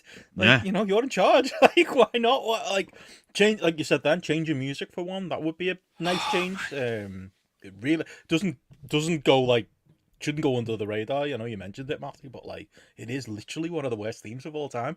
I feel like it changes songs like 6 times. Yeah, you said 7 songs in one, innit? Like, that nailed it when you said that. It's like, yeah, that's exactly the problem. I don't know where I'm coming or going or what's coming next to the song, and neither to the crowd. Like, I just don't get it. And yeah, this just spoke to me that, like, yeah, that, you know, as much as Triple H's booking is functional, it's not always functional when it comes to the women. On this version of WWE, and it's a consistent thing. I mean, I think JP, you won't be happy. I think Nia Jax wins at SummerSlam, lads. I think we get the Nia run, like, definitely 100%, just to end Bailey's babyface reign. And all right, that's the end of me positive WWE talk. Yeah. Triple H ain't getting book of the year from me. But yeah, boring. 2.5 stars, functional, maybe. Yeah. You know, maybe even 2.25. Just was the real low point in the show for me, and that's even counting Jake Cargill's performance earlier on. Just like you said, Matty, at least there was entertainment to be had out of the nonsense and a nice moment. Yeah. This was not a nice moment and just not a well thought out match, which takes us into the main event. And yeah, you mentioned it, Matt, you know, before. Like, I do think, you know, the tag match being earlier on was like, okay, the Scots are going over here. Pipe and Niven not going over. To be honest, as much as like it's a bit of a head scratcher, it made me think, okay, well, that's probably a positive for our boy Drew McIntyre. You know he's a good promo now, Matty, because he sold every one of those. Of course, apart from we think 2 at this point. I'm not sure if there were any empties. The seat fillers made it hard to tell, but I think greatest gate of all time, thanks to Drew McIntyre. I think we have to give credit where it's due if we're gonna slag him off as well. And yeah, we did all the build up. We had the. You know, in with his Scottish flag on buses, doing the thing in the afternoon. We're still dedicating it to his girlfriend. Is his girlfriend or wife, his partner? His wife. To his wife, who's going through, surgery, who couldn't be there. Even have her initials, like, on his gear. Like, came out, the world's biggest babyface. Like, the ad. It was daft. It's very WWE, but again, WWE should be WWE. We said this on the weekend show, Matty. AEW and WWE should be different products, and maybe we'll roll our eyes at them having a decibel meter, but it feels like the most WWE thing in the world to do, so I kind of laughed when that happened, but it was genuine. You could tell the sound mixing struggled with it at first. It was that loud in that building, and, people paid ridiculous money. Big entrance, man. Scotland the Brave, the whole 9 yards, going all out. Oh, yeah, the whole, like, Piper entrance, wasn't it? Like, purely. Going back years, like, we got everything here, all of the build-up, all of the media. Felt like his big moment. I don't know whether to start with the match or the post-match, because, all that came to nout when, let's go with Phil first. When Phil came out, Matty, I mean, there's a lot to break down here. There's the booking that they do that. There's the execution of the Punk spot that I've seen split differences on as well. And then there's the match itself and obviously Damian Priest's leg. Men that tall shouldn't be Tope Con helos, but as we gave it all the build-up, we should start with the booking. Like, what do you make of that? That they did all that for Drew. We sat through him singing that song in Wales. Then they gave him this big moment, and then they still fucked him at the end. Like, there's been a lot of discourse on this on the Discord, and I've been split on it. A lot of it's going to rely on follow up. Yeah, I wouldn't have done it. I think you should have had Drew win, figured out the rest later. Been saying that from the start. They didn't go that route. Extremely risky route to go. And the follow-up's going to have to be fucking stellar to get away with that, because that's going to be a tough one for Drew to come back from.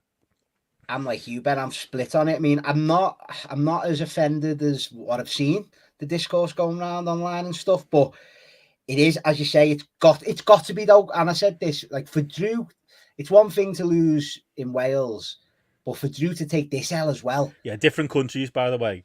Just to he must have been, and I know it's if your boss has told you you've got to do it type thing, but he's had a bit of clout. You know, there's contract coming up and stuff, and was this half guaranteed?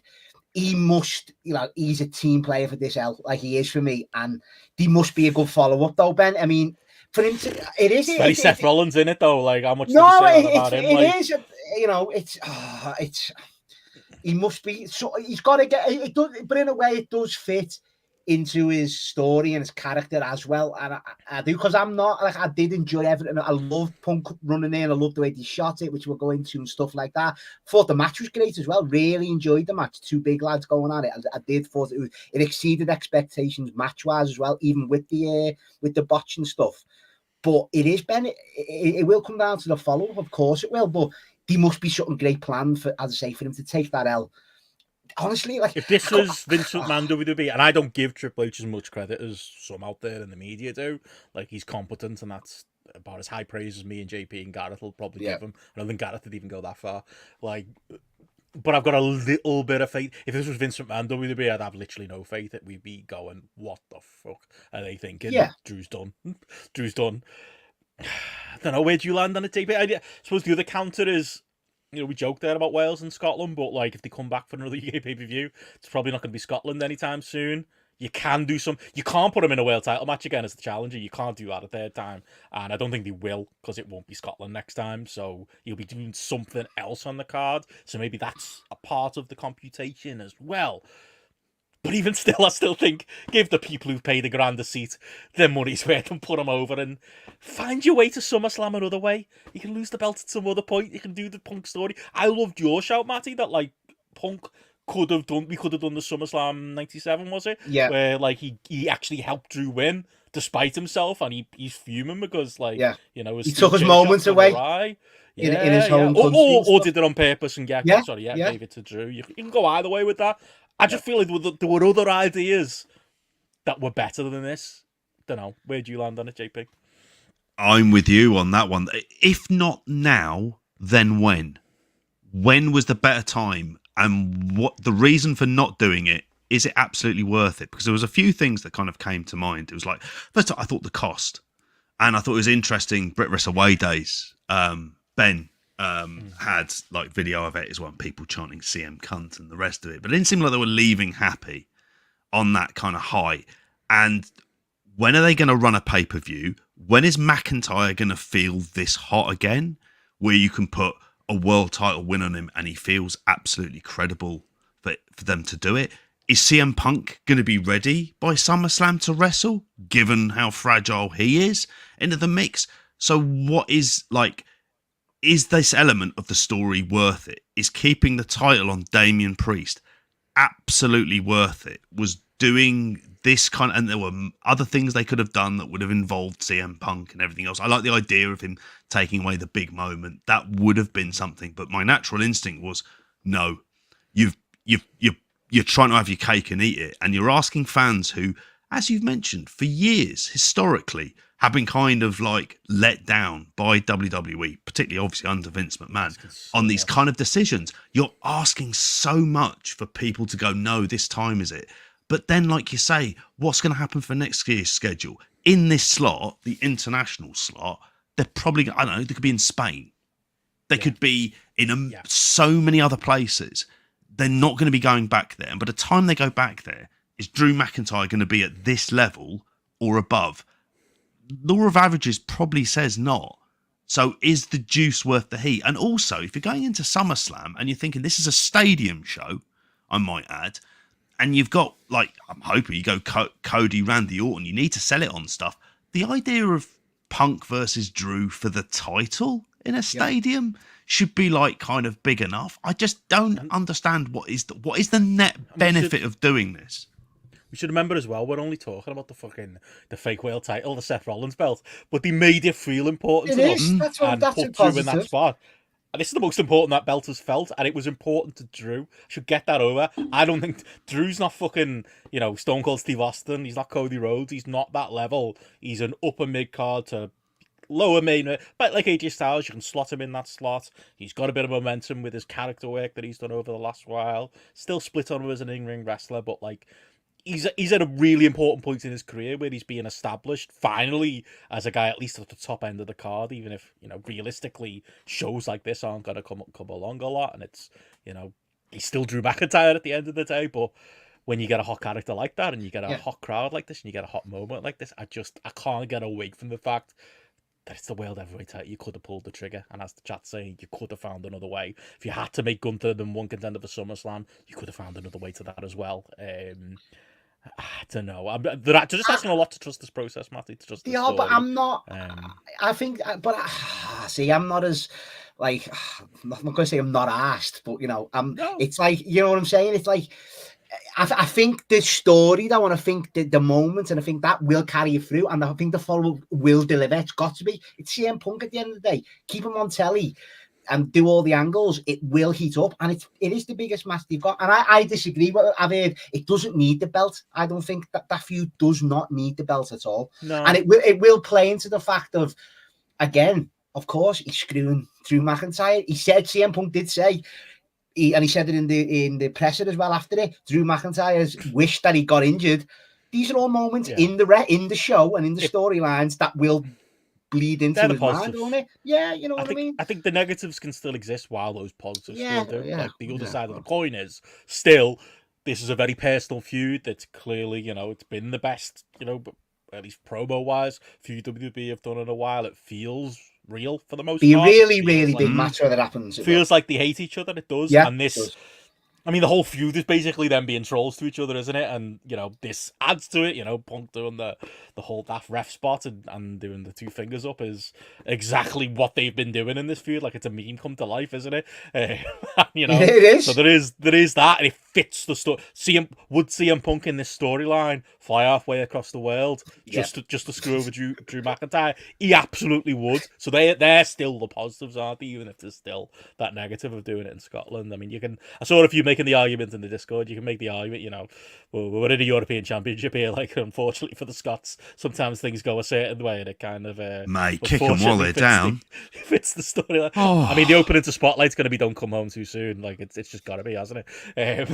They do it with a cheeky smile, but like, there's something of a story. I doubt Triple H is aware of sport and law to make that come across. But we should talk the Punk thing. Like, that's another one people have been split on. Like, I howled with laughter, Matty. Like, yeah,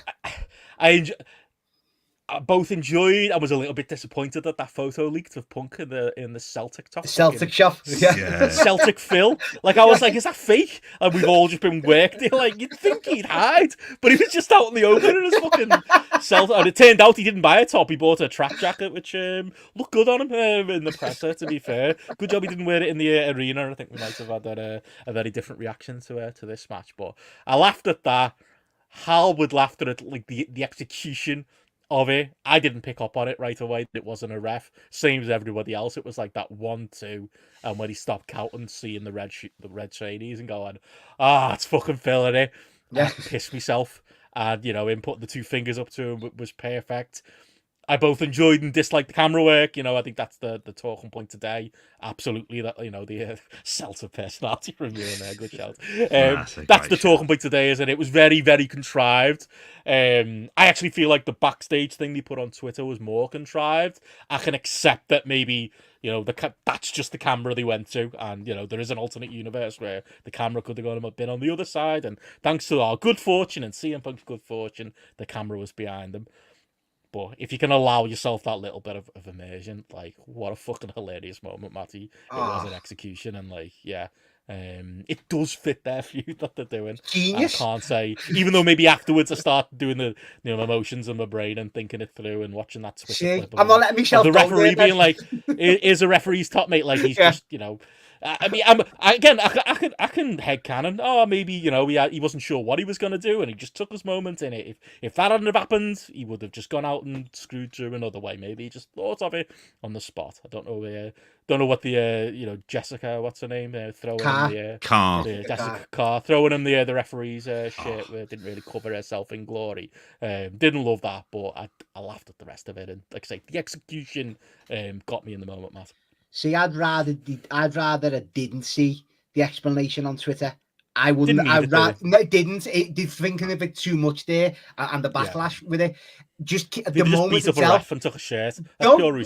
Just let it happen and just forget, and then we don't question it. Let us question it and talk amongst ourselves. You don't have to show us how you've done it. I don't want to see that. But in execution, it was genius. I haven't seen nothing like that in a while. Because Jamie, it was fantastic. Just the way the camera shot panned out when it was running down the aisle. I didn't think, and then 1, 2, and then when it stopped, I just screamed out, "It's CM Punk!" And Steph and her brother shit themselves. I'm like, "It's CM Punk." Very Steve as well, isn't it? Yeah, like, you expected it to come off. It was Shane McMahon. It was Shawn. It was every ref spot you've ever seen, but it just works so fucking perfectly. Once again, for me personally, it was proper WWE theatre. I fucking loved it, Ben. Absolutely loved it. Genius. Love it. What about you, JP? I mean, overall, as I've said, I'm not a fan of it. Was it done well? Yeah. And was it done well with a simple thing? And this is probably like a bigger point about WWE in that the things they're doing with their production to just be different and move on from the Kevin Dunn era. He would have been just trigger happy with the cuts and everything else. So it kind of worked, even if I did think CM Punk looked very small. That was one of the things I thought, okay, he looks quite substantially smaller than Drew McIntyre here as well. How can he at the minute with the that's it, isn't it? For it, but was it done well? And did I laugh? Full of dimes. Yeah, exactly. And I laughed, but then again, is that really the reaction that I should be getting? Because I did think, fucking hell. And then afterwards, I just thought, I was just thinking, how pissed off you'd be. The one thing that was selling you on this show for paying exorbitant amounts of money to go to this show, all of that cash, the moment you want to see. And it's like, fucking hell, you would be livid. And there were people who looked absolutely fucking, apart from those 4 lads who hugging Punk, hugging him there. He loves that. Well. He loved that so much. Well, that's the thing, because that's the other criticism that's come out of it: who's the heel and who's the face. And I mean, I don't think that's that hard to decipher. It's Brett in Canada. It's Ben, I agree. I've seen people go ballistic on Drew's the heel. We know that. My God, Punk's the face. We know that. It's easy. They were in Scotland and Drew was going to get cheered. They made him a babyface temporarily. He's going to go back to being a heel. I don't think that's a problem. Yes, Punk's a dick in this moment, but they're both dicks to each other. I almost wish Punk had, for all the real life sympathy I've got for the people who were in that building, I almost think Punk for this night only had leaned into it more. Had done Steve in Canada, do people not remember when he was flipping off the Canadians, in his handcuffs? Next week, a couple of weeks a bit later on Raw, he was a babyface in Canada again. But for that moment, for that story, that was what worked about that. And I think he could have really wrapped that crowd up. Maybe go as far as the Celtic top. I don't know if that's where you're going with JP mentally, but I feel like Phil would have been a pig in shit winding this crowd up if he'd have gone really, really gone for it. And I think the story could have justified it. Do you reckon we would have got the aces and eights when Bully Ray won? We would have got the rubbish through in the ring, JP, to come out in that Celtic jacket. I wanted that, though. That's what I wanted. All the way, I know. Yeah. And he should have been going in there, because it should have been that, talk a lot about the story side of it. Where it's what do you want to do? He goes into his backyard and he goes there knowing full well he's going to be the ultra heel. So you fucking play into it. You absolutely play into this, and you're be the biggest dick he can be. And that fella, he lives to be a prick. It's what he absolutely gets him up in the morning. It's like, I'm going to be an arsehole at some point during the day. That's what he's going to be. At some point, somebody will piss him off, or he'll be pissed off about something. And I wish that they played into that a bit more for it as well. Like you say, worn the Celtic top, Like that, just gone like the whole shot.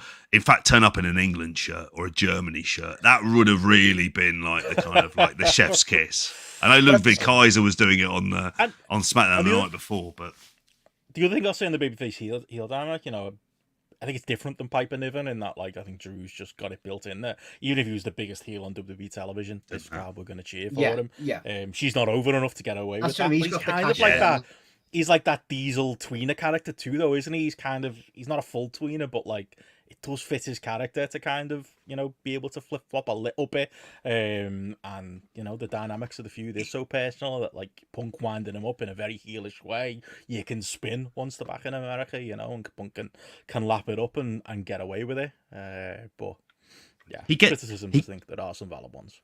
I think because he gets the dynamics of how to be a heel and have that, frankly, righteous indignation at the centre of it, like with the fact that he was the champion during the pandemic and he never got the praise and the credit and he never got to defend like the title in front of like fans and all of that stuff. I can kind of like that's, I think, the reason why people like it, because it's like a performance of a bad guy being done quite well from an actor that you didn't know if they had it in them, and you think, okay, no, he's really onto it here. So it kind of like that. I think that's the thing that makes him a tweener ultimately. What it'll be is heated, and then if you can do it, you have to do this at SummerSlam. But we're saying that about Punk leaning into the Celtic club, but at the same time, I know he's hugging and he loved the fans and that, but that's a good way for him to be a prick. Like your people like me just as much as they like you as well. Do you know what I mean? So I get that, but at the same time as well. Sorry, I've lost my train of thought there. Carry on, Ben. Carry on. Can I just say quickly? We've talked about this for 20 minutes now. We haven't mentioned the match. There was also a match. I like the match. I thought it was good. Yeah. Which is, I was just reminded. I was like, oh yeah, Damien Priest, Paul, like, fucking hell, like, what was he thinking with that? You know what? I didn't hate this match. I thought, because again, I enjoy Drew's character work. I'm just saying this for the into one. Drew Galloway, still Drew Galloway. As a wrestler, I'm not exactly his biggest fan. And Damien Priest fucking outright sucks. And that was always the problem going into this. I was like, oh, we're going to have like fucking, a 25-minute Damien Priest match main event here. So despite the build and the crowd and the atmosphere, we're going to get away with it. Him going over on his leg almost added to it. Because, like, I wasn't sure where the selling started and the real injury finished. And despite it, he gutted his way through to a really solid main event big lads match. I think the in-ring work was, again, not a 5-star match, but better than it had any right to be. Don't know if you've got much on the contents. I thought for me, it was better than what I thought it was going to be. I had relatively low expectations, I thought, for the most part. Although I'm probably higher than Damien Priest than Same you here, JP, yeah. I was going to jump in there. That's a bit harsh on Ben. I always he's think just all right though, mate. He's never gonna be better than he is. He's at an age now where he's not getting better. Yeah, but he's not. I don't think he's awful though, Ben. I think he's yeah, I should temper that. Yeah. I should temper that. And I think as well, like it's based on a lot of like it's the Bad Bunny work. It's the idea of him managing to have like kind of memorable matches with a complete non-wrestler and a novice, like just fair fucking play. So that's what a lot of this title reign really feels like. It's the kind of it's giving him that. But I thought they did, like, because initially when it happened, I was like, oh Christ. And then it's like, wait a few seconds. And then he starts laying in the stomps and you're like, oh, okay. And I thought it like, for something that could have completely ruined the match, it didn't. And I almost took it as being part of the match. And by that stage, I think it was very much well versed. Yeah, these ropes are fucking shite. Like, and it's not like they didn't have time in between matches to sort this shit out as well. But I thought I probably enjoyed this as a match more than anything else on the show. Like, this was like the high watermark for me. I went like 3.75 for this because I have to admit I've been invested in Drew McIntyre for a while. I'm not ashamed to say it. And I think that's the thing. Even if there's that part of me watching this where you think, okay, let's get to the Punk stuff. That's what you're waiting on. You're waiting on for like where's the big reveal going to be? It's like being told there's a twist in a film and you spend your time focusing on that and perhaps not appreciating what is going on in front of you. You're right there, JP. Like me during The Sixth Sense, frankly. Usual suspects. But yeah, sorry, no one's seen these films. But no, honestly, I thought I loved this. As you say, two big fellas going at it, and some of the moves in it, I love the South of Heaven, love the Claymore, two big high impact moves for different reasons there. But love the Claymore through the barricade. The barricade spot's been done to death with the spear, but I like that little twist on it. Thought that added to it. Just honestly love the guys' chemistry. That's what I mean. Yeah, but I even love like every match in the world has the trade off blows segments, whether it be forearms, but these done the forearms into the kicks, into the Glasgow kiss. Glasgow. I've slipped there into the American pronunciation. Glasgow, Scotland. Yeah, that's the one. Yeah, but I love that side. Honestly, I thought these had good chemistry. For Damian Priest, he's trying his hardest. Because as he keeps saying in his promos in real life and on TV, that he's a transitional champion, he's a paper champion. Thought he carried Jey Uso. Again, I'll say carried Jey Uso to his best singles match, which once again, you guys will say, not high praise. Thought this delivered as well. Fair play to him. And with, like you say, about the spot in the ropes, that could have been so much worse. So much. He could have had his career, couldn't it? It really could have. And even if he was injured, which I'm guessing he was in the match, as you say, Ben, gutted through it. And fair play to him. Absolute fair plays. Tip me after him in this one, please. There we go. And yeah, that brings us to the end of the show. Really, I forgot what I was gonna say about the Punk and Drew stuff before when I lost my train of thought. I will say I've lost my train of thought again there. Sorry, and I'm lagging. Right? I'm lagging. No, I feel like I'm lagging as well. It's put me off. It's going to be an amazing take. StreamYard's being weird. Yeah, sorry. Let us. We'll be halfway through an AEW review and he'll dive back in with it, won't he, JP? But overall, I enjoyed it as a show. Obviously, they're gonna tout the business, and we tongue in cheek about Drew, but largest arena gate in history is something that the promotion and I suppose the wrestlers should be proud of. I don't think the fans would be quite happy to hear that that was the case, and they did shift those tickets late on. Despite the inflated prices, I think they brought some prices down. JP, I don't think WrestleTix has done a final update yet, but from a business point of view, it's impressive. Even if it is just it's gouging, really, isn't it? It's just gouging people who are passionate about the product. So morally, it's still. And it priced a lot of people out, didn't it, of going, and it would behoove them to maybe do a bigger place next time they do one of these shows, and just we got to talk about AEW as much as Wembley stalled. They still stole 40,000 tickets for it. I genuinely believe WWE could do in that range if they chose to. Instead, this is the route they're going, and Triple H loves his records, as he told us plenty about at the presser, JP.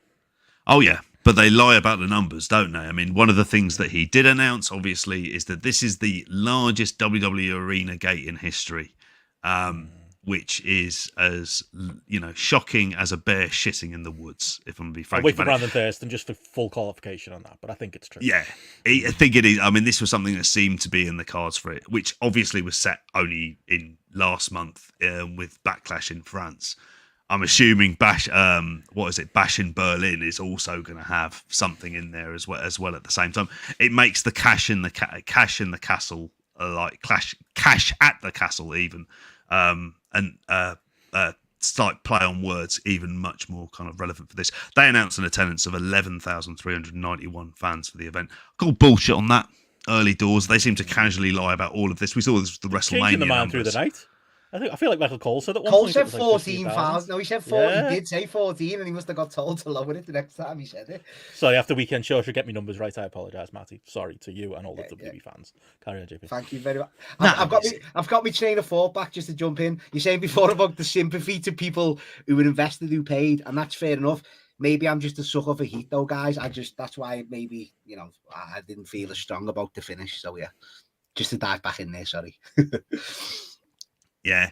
So that was like the business side of it. Obviously, there'll be stuff coming out on there as well. There was a few sort of press conference notes as well from Triple H on there. I think one of the major things he spoke about was the about Chad Gable, and obviously confirming that he he had re-signed there as well. He said that CM Punk will be back soon and praised him. And I thought, is that the night that really, mate, that you want to get through to that on there as well there? And he said he said he's how happy he is to have him back to see the Phil Brooks I wanted to see then. Oh, I'm wondering, okay. Whether Phil loved that or not. Like, that was, I mean, we got to talk about the precedent in general. I thought it was fucking, it was funny, Punk coming out with the donuts and stuff in his Celtic top. Like, I mean, again, despite what he said on Ariel Helwani's podcast, the most online man on earth is of all time. Of all time, 100%. Yeah. Like, he knows, and Triple H loves it too as well. That you can tell there's like a bit of a little bit of a culture backstage at WWE, with like having a little bit of a laugh at Tony Khan and AEW, or even that daft segment he did on NXT with Cody Rhodes with the mid-card geeks. Like, you know, Triple H goes to bed thinking about AEW, and I don't think he needs to, considering, you know, the record business that they're doing, and, you know, Phil feeds him probably all kinds of stories as well. But that was funny. It was just a, you know, it goes without saying, but I thought this was an all-time bad presser, at least as far as quality of questions goes. And I don't know why I would expect any differently from the cast of characters that were in there. Still, though, I thought it was shocking. Like, no, you know, even if you don't want to, like, you know, fully push the Vince McMahon WWE lawsuit stuff, you can ask Triple H about Ricochet. You can ask a better question to CM Punk than, do you want to do a Hell in a Cell match, mate? Like, what was that? That was CM Punk in front here, shooting scenery, having the time of his life.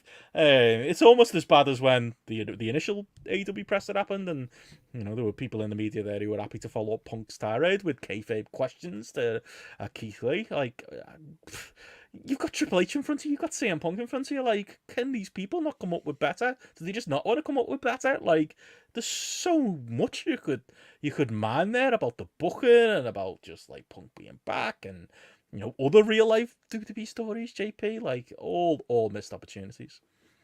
But that's what we're going to get, because we saw the reaction to was it Louis Sharapo who was doing who was there for post wrestling. Lucas, sorry, and he was there in the capacity for post wrestling this time round. No question. That's it, and that's what we're going to get. And we saw this last time round is that, and of which I just think, well, why bother? Why not just have your post show panel?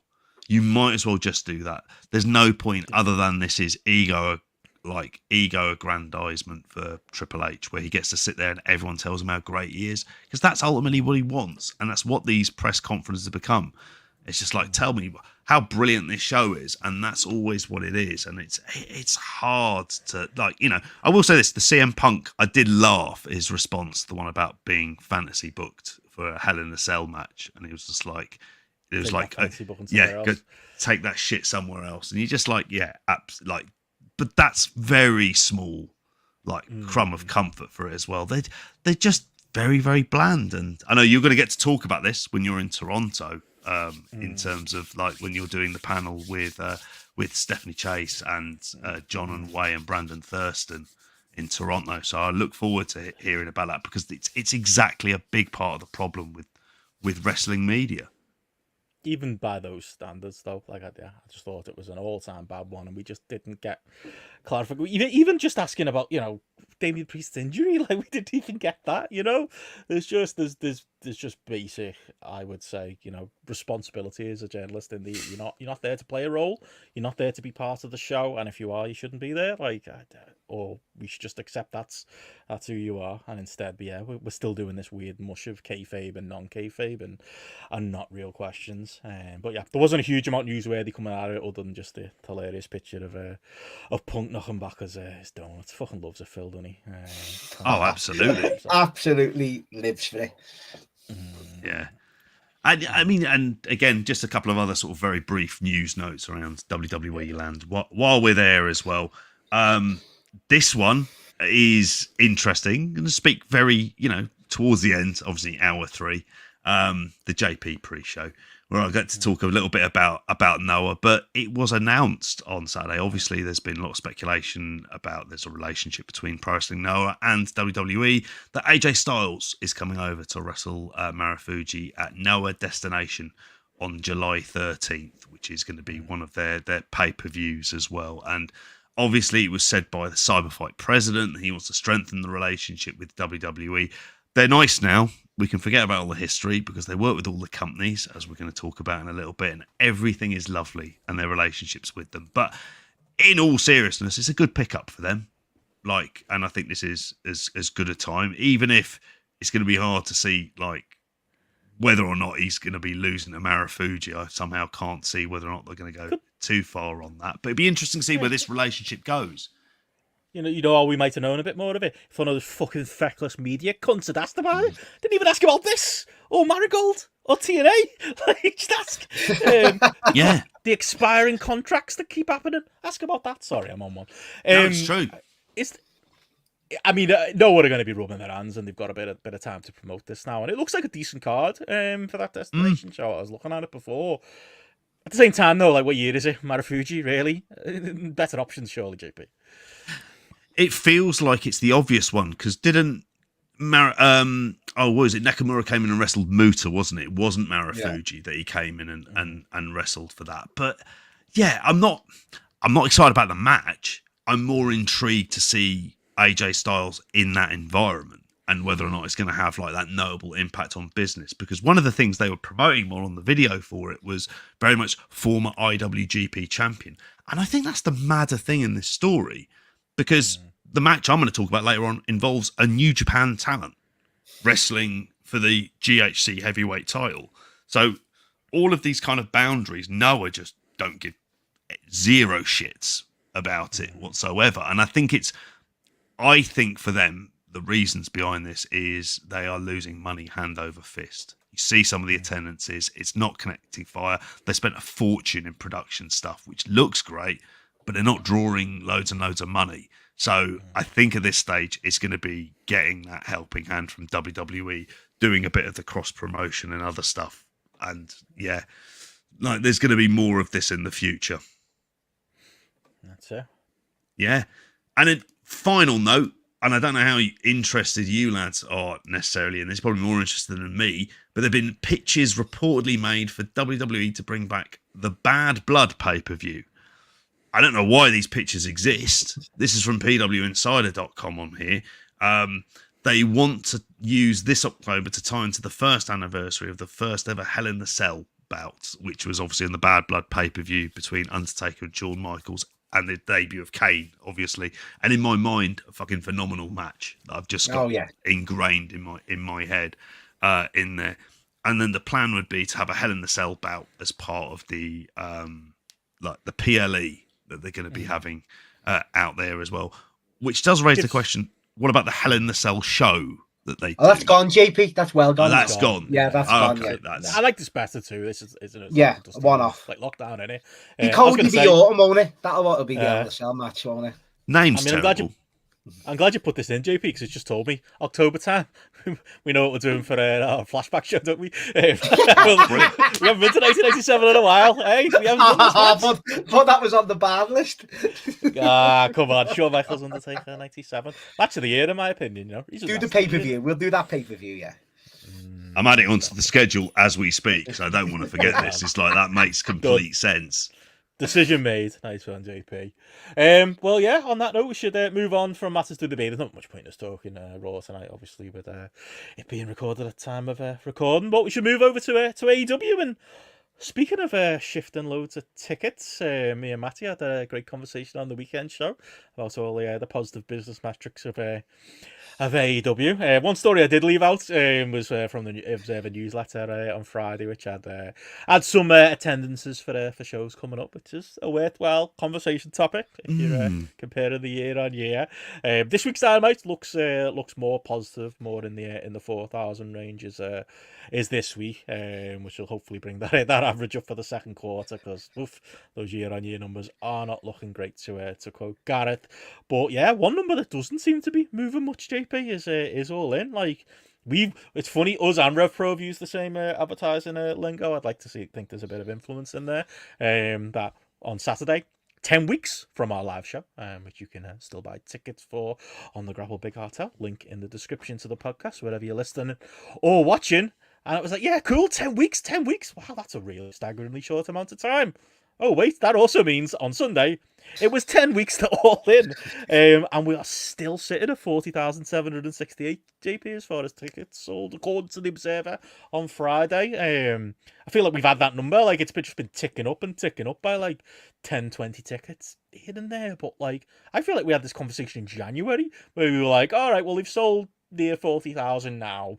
Now it's, it'll be on the promotion and it'll be what'll happen over the year. But even I didn't expect it to go as cold as it has, and now I'm like 10 weeks out. And you know what Tony Khan's like? He's not going to start promoting it until 3 weeks out. He's not sending wrestlers over to go on the big breakfast, is he? He's not sending wrestlers over to do whatever the equivalent is now, loose women or whatever. Maybe he will, and it'll probably be, a week before the show. I can't see a gigantic media blitz coming either, unless they've really learned lessons from last year, and maybe we all need to readjust our expectations for what the overall number's going to be. 40,000's impressive, it's fishing with Goodison Park on a Saturday afternoon. That's really massive, and compare it to, yes, the Great Gate for Clash at the Castle, but you're talking 4 times the number of people in the building as well. But it's still Wembley, isn't it? And there's a reason a lot of people don't run Wembley, because despite it being cheap to run, apparently, comparatively, it's a hard place to fill. And it sounds like there's going to be a lot of empty seats come August, unless things really pick up in the next 10 weeks. And it's hard to see where that pickup's going to happen. Where is the juice going to be added where you're going, okay, this is the direction they're going in? Because I think that's part of the problem at this stage. And I think, obviously at time of recording, none of us have bought our tickets. And we're obviously doing a live show the day before. And I know, Benno, you say to us, actually, we really need to. You can think of that today. We need to get our tickets. Yeah. We need to do this. And I think there's it's a bigger part of the problem is they haven't given us anything to feel excited about in the build up to this. And I think, dare I say it, if we were thinking to ourselves, at what stage, if we were getting to the end of the Owen and say Will Ospreay had won that and we knew that it was going to be him versus Swerve at Wembley, that might get a degree of excitement. But instead you get to see it still, you get to see it at Forbidden Door. And I think this is the issue at the minute. So we've got this Forbidden Door pay-per-view. It kind of I don't know where the stuff they're building to for this. I'm just I don't know where a lot of it fits in necessarily, even at this stage. It feels very odd. It's this, I don't think there's been any local promotion on the ground, and that's stuff that's going to have to happen, and it needs to happen now. I don't know, try and sneak Anthony Ogogo onto the election night coverage. Let's see how that works. Let's see if he can just plug that while sat on ITV as he's talking about the results coming in from I don't know, where it would be, but it'd be Bootle, or something along those lines, coming in. If he was doing that, that might be of a degree of interest, but we don't see any of this stuff, or it's not there, and it's not we're not seeing the kind of bigger pushes. And it's really a reflection, I think, of the creative and where the crowd is why would we invest? Why would people invest on a big weekend to go over when it's a bank holiday weekend to London, which is expensive, to go to see this show? What are they going to see on it that's going to be so spectacular that you think, I need to be there for that? That's the selling point. There's a couple of great, and they can announce great matches, but I think the problem is the falling on the we do great wrestling. It works to a degree, but you also need a reason to care about the great wrestling, and that's where your storytelling comes in, and that's where it kind of lacks. And don't get me wrong, when we talk about Collision, there's storylines in it. I go, okay, that's a nice little storyline. It's not fucking convincing me to go to Wembley, and it should be. We should be in that place, but it feels like we're none the wiser. I mean, there was an article that I put a link to in our running order where it said about 4 people who look like they're missing. So, we're not going to be getting Edge there. We're not going to be getting Kenny Omega there. Are we going to be getting Jamie Hayter? There seems to be no word. By default, then, are we getting, Britt Baker into the mix? You'd kind of hope so for a show like that. We've got no Eddie Kingston there. I think there's things about, what are they going to be? What degree of seriousness are they going to put on this card for this to work that are actually going to entice people to buy tickets? It's without a doubt their biggest show of the year. Without Tony Khan talks it up as such, in his own head canon sees it as such. Unfortunately, with the way it was approached last year, we saw it last year. There's idiot fucking Americans out there who saw it as like the equivalent of a Saudi show, didn't understand the significance of Wembley Stadium, didn't understand the scale of how big the show was, and even us, to be fair, we underrated what it was going to do pay-per-view wise. It felt like at least the public knew that it was a big show and came out in droves and bought that pay-per-view, especially comparatively to All Out the week after. But let's treat it like that in the build too. They're going to have to do some old-fashioned wrestling promotion to make it feel like that this year, and that's kind of something we've been consistent about, from last year into this year as well. But even then, do I see it really being like higher than say 50,000? Probably not. I think all in is like everything AEW right now. Everything, whatever the percentage you want to say, whether it's 30%, 20%, or whatever, when it comes to ticket sales, when it comes to overall ratings, and we're starting to see a weakening pay-per-view. There is an overall lessening of interest in AEW. It is a really hard thing to, speaking of the WWE documentary we're going to talk about later, you lose momentum. It's hard to scramble and get it back. This just feels like another one of those where like it's just that dent of the lack of interest in AEW, the lack of momentum, just the overall cold feeling of the product over the last year or so is going to be reflective in these all-in numbers as well. There were 40,000 people who were buying a ticket regardless of anything. And then it feels like there's, the rest of those seats to fill. And based on every other metric with AEW right now, I don't think they're going to come past that 50,000 point. They're not going to. Even with the best promotion in the world, it's so hard to shake that just kind of overall feeling that people have got towards AEW. I think it's reflected in the American fans, and I think they're probably going to find this reflected in our lot too. Yeah, they are. I mean, there was a couple of things. I'm sure they did 40,000 on day one sales last time. They did, it's half of the number of what they did in terms of sold tickets. I'm not getting into that Brent Council debate again, but set up for like 50,000 though, because of the Taylor Swift. Last I checked on Wrestle Tickets, they can still do more. They can still do more, but the staging is going to help them here. It's even last year, to be honest, like as impressive as the number was, there's something mentally in me when I see red seats, and I'm like, oh, it'd look better, wouldn't it, without those empties? Even with how gigantic the number was last year, like there was a lot of empty seats. But yeah, that might cover for it a little bit, the staging and stuff. Like set up different in the entranceway, different way and all that. Does just speak to the capitulating interest in AEW overall, and it's not going to be as hot as last year. And if trends continue the way they're going, they're going to be a wildly profitable company, obviously with the TV deal and everything like that. But there might even be a question on running Wembley next year. Is that dramatic? It's Tony Khan. He likes his traditions. I'm sure he'll try. But like, if this year doesn't crack 45, like you might start thinking about Craven Cottage at that point for the year after. But it's Tony Khan in it, so he probably wouldn't. He'd probably have to really fail for anything to change. And again, this is still going to be a gigantic attendance in the top. Will it be JP like top 10 to 15 to so? Yeah, definitely top 20 anyway. Obviously a lot of WrestleManias make up those numbers, but there aren't many shows that do these level of numbers. But still, you've got to compare it to what came last year, and yeah, it does feel definitely less than. No wrestling show that draws legit 40,000 people should be like. I mean, it's already profitable in terms of ticket sales, but there's optics, and those optics mean something. And the optics are there's a lot less people here than what there was only less than 1 year ago, and that's not good. And it gives a sense of decline. And where we've seen this with AEW is Arthur Ashe, sold out, absolutely buzzing first time round. Second time round, it was like it sold probably about 13,000.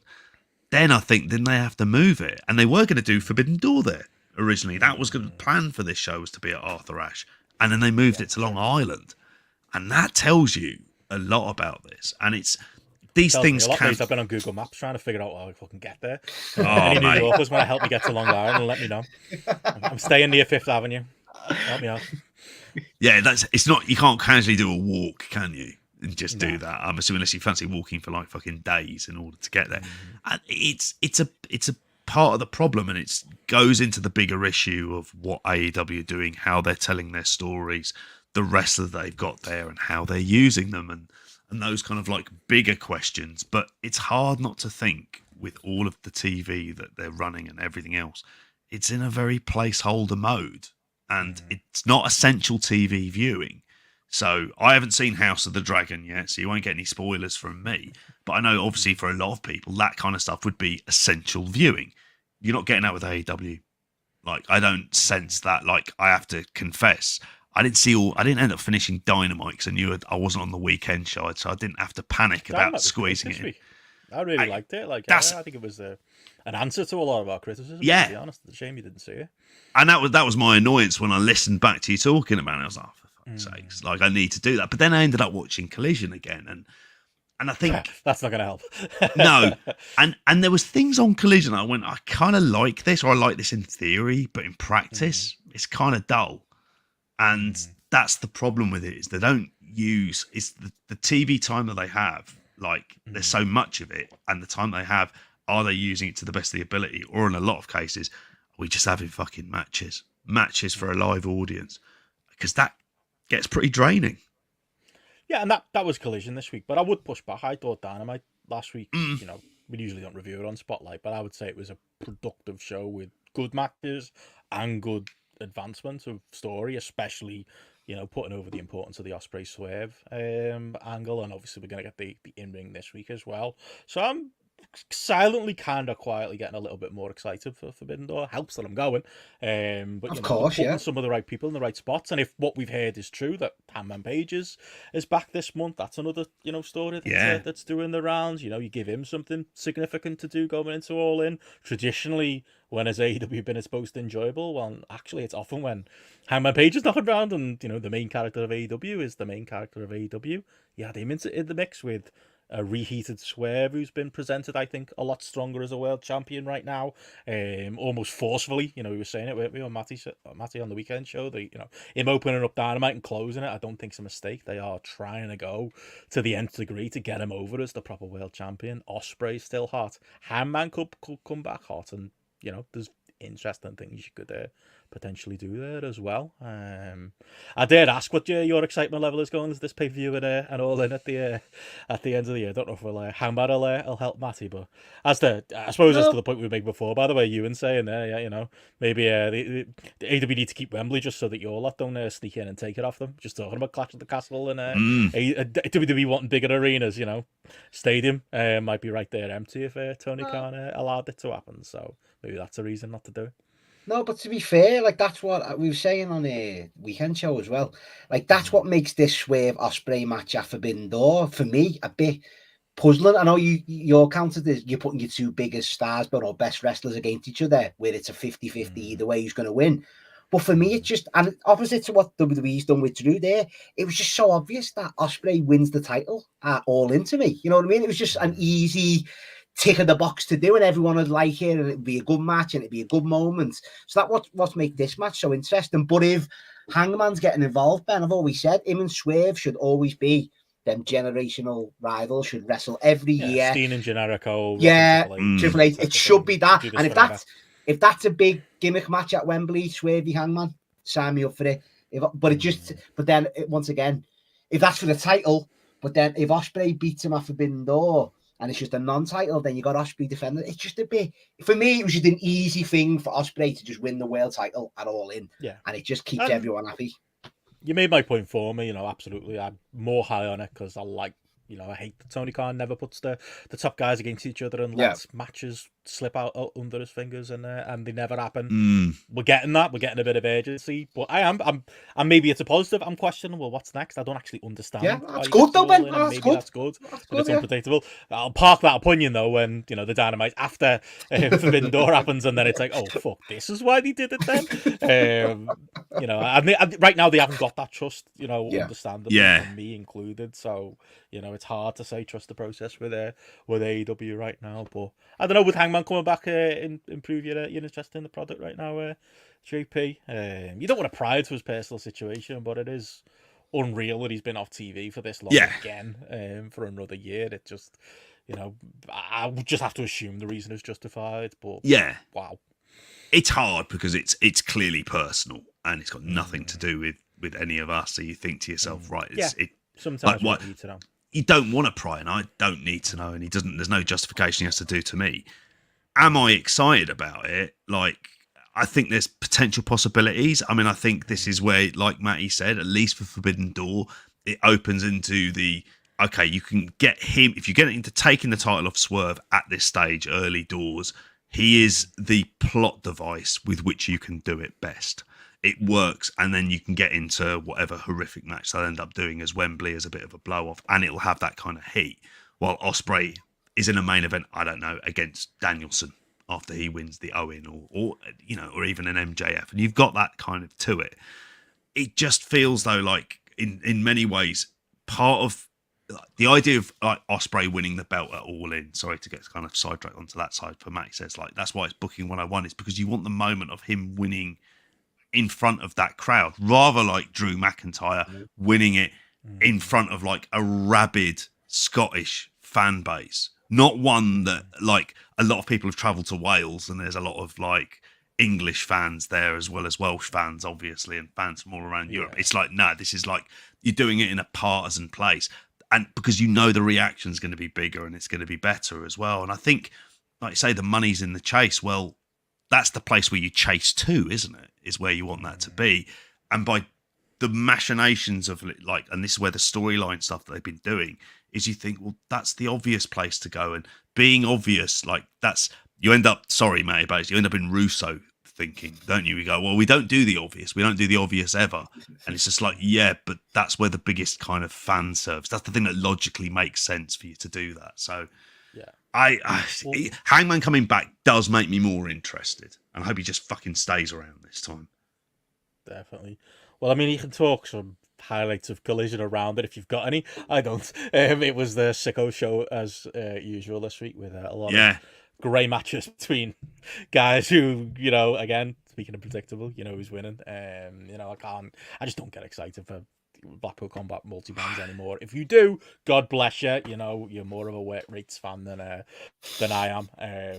It's a fact, but if it's WCW Saturday night, the AEW, version, I kind of understand that too, but it's in this weird place where it's too big to be that, but also not consequence enough to make it worth your time, really. Collision, or even our time, really, when it comes to talking about it. But it wasn't a bad show, overall. Collision this week, it never kind of is, but like you say, it was the 1 year anniversary. You thought if you wouldn't do something special for this, then when will you? It was a video package. At least the Punk was there. You had to pause it and freeze frame it to see him, but he was there in the early stages. No Ricky Starks, which was probably notable. They tried to celebrate it a bit. I should say briefly, I like the Christian segment. It made me laugh. I don't enjoy the way and getting mic time. Avoid that. There's more than her getting mic time on that show. Brandon Cutler. I was going to say, that I've seen that backstage bit. That was shocking. Brandon Cutler being on like. I said this. I shouldn't know Brandon Cutler's name.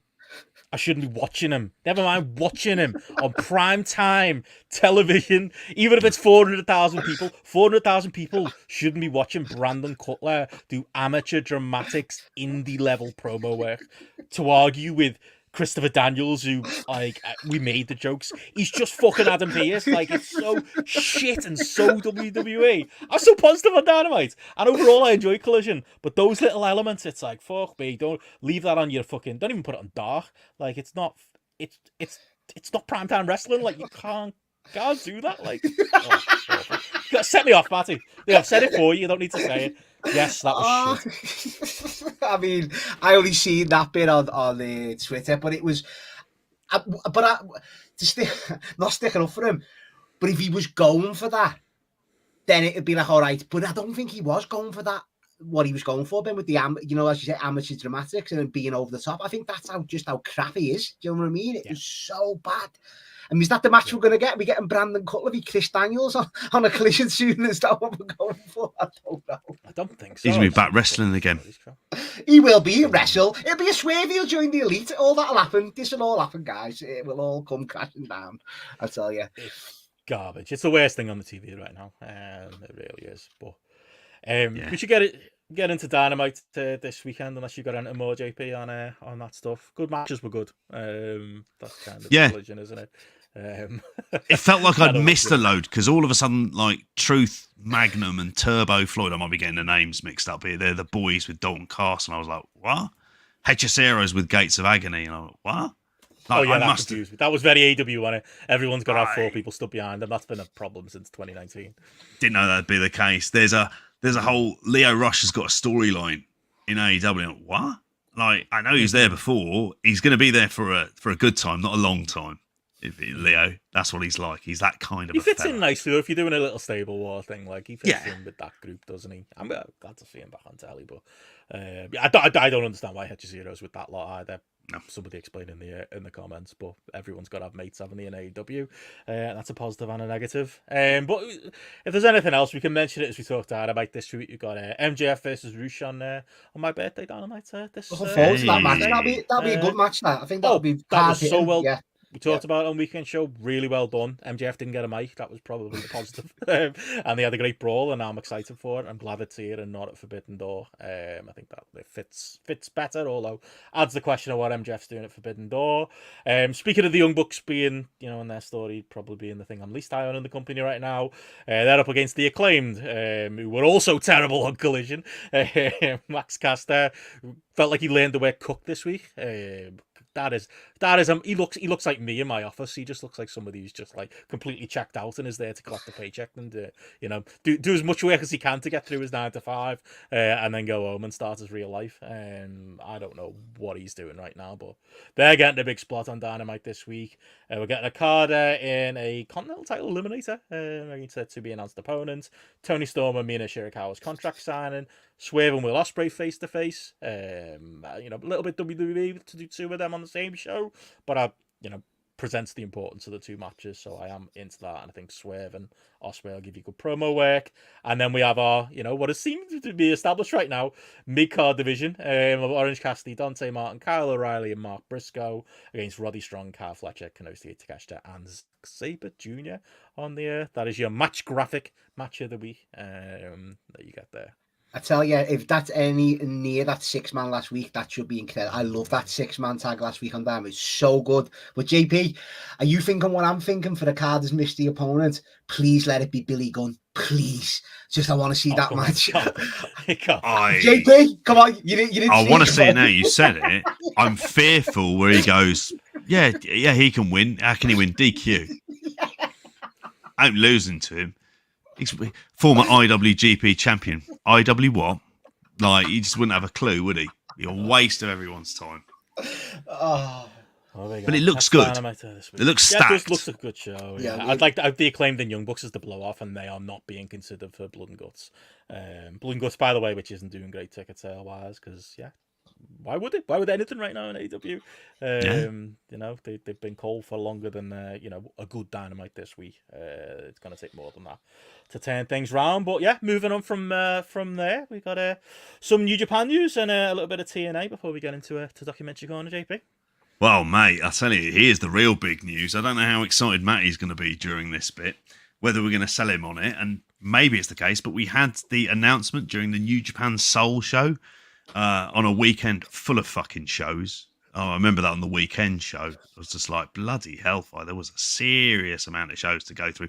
We've had the entrance for the G1 Climax 94, 34 even, 94. It feels like that at times. It's gone back to an old system, i.e. 2 blocks of 10. However, there are qualifiers that are going to be and they've got a qualifying system out of that as well. But the A block, the 9 that are announced so far, Shota Umino, Tetsuya Naito, Shingo Takagi, Sanada, Great Okan, Zack Sabre Jr., Gabriel Kidd, Jake Lee, to bore the fucking house down, and Evil. God, that match is going to be horrific to watch, Jake Lee, Evil.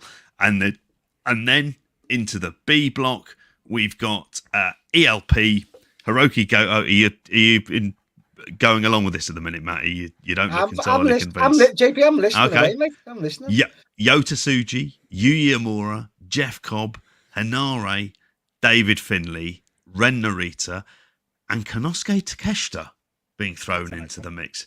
And yeah, you've got the B block there. Couple of notable things. What I should go into first is what is the qualifiers that they're doing, and I think this is probably quite shocking and a bit more of a talking point for this.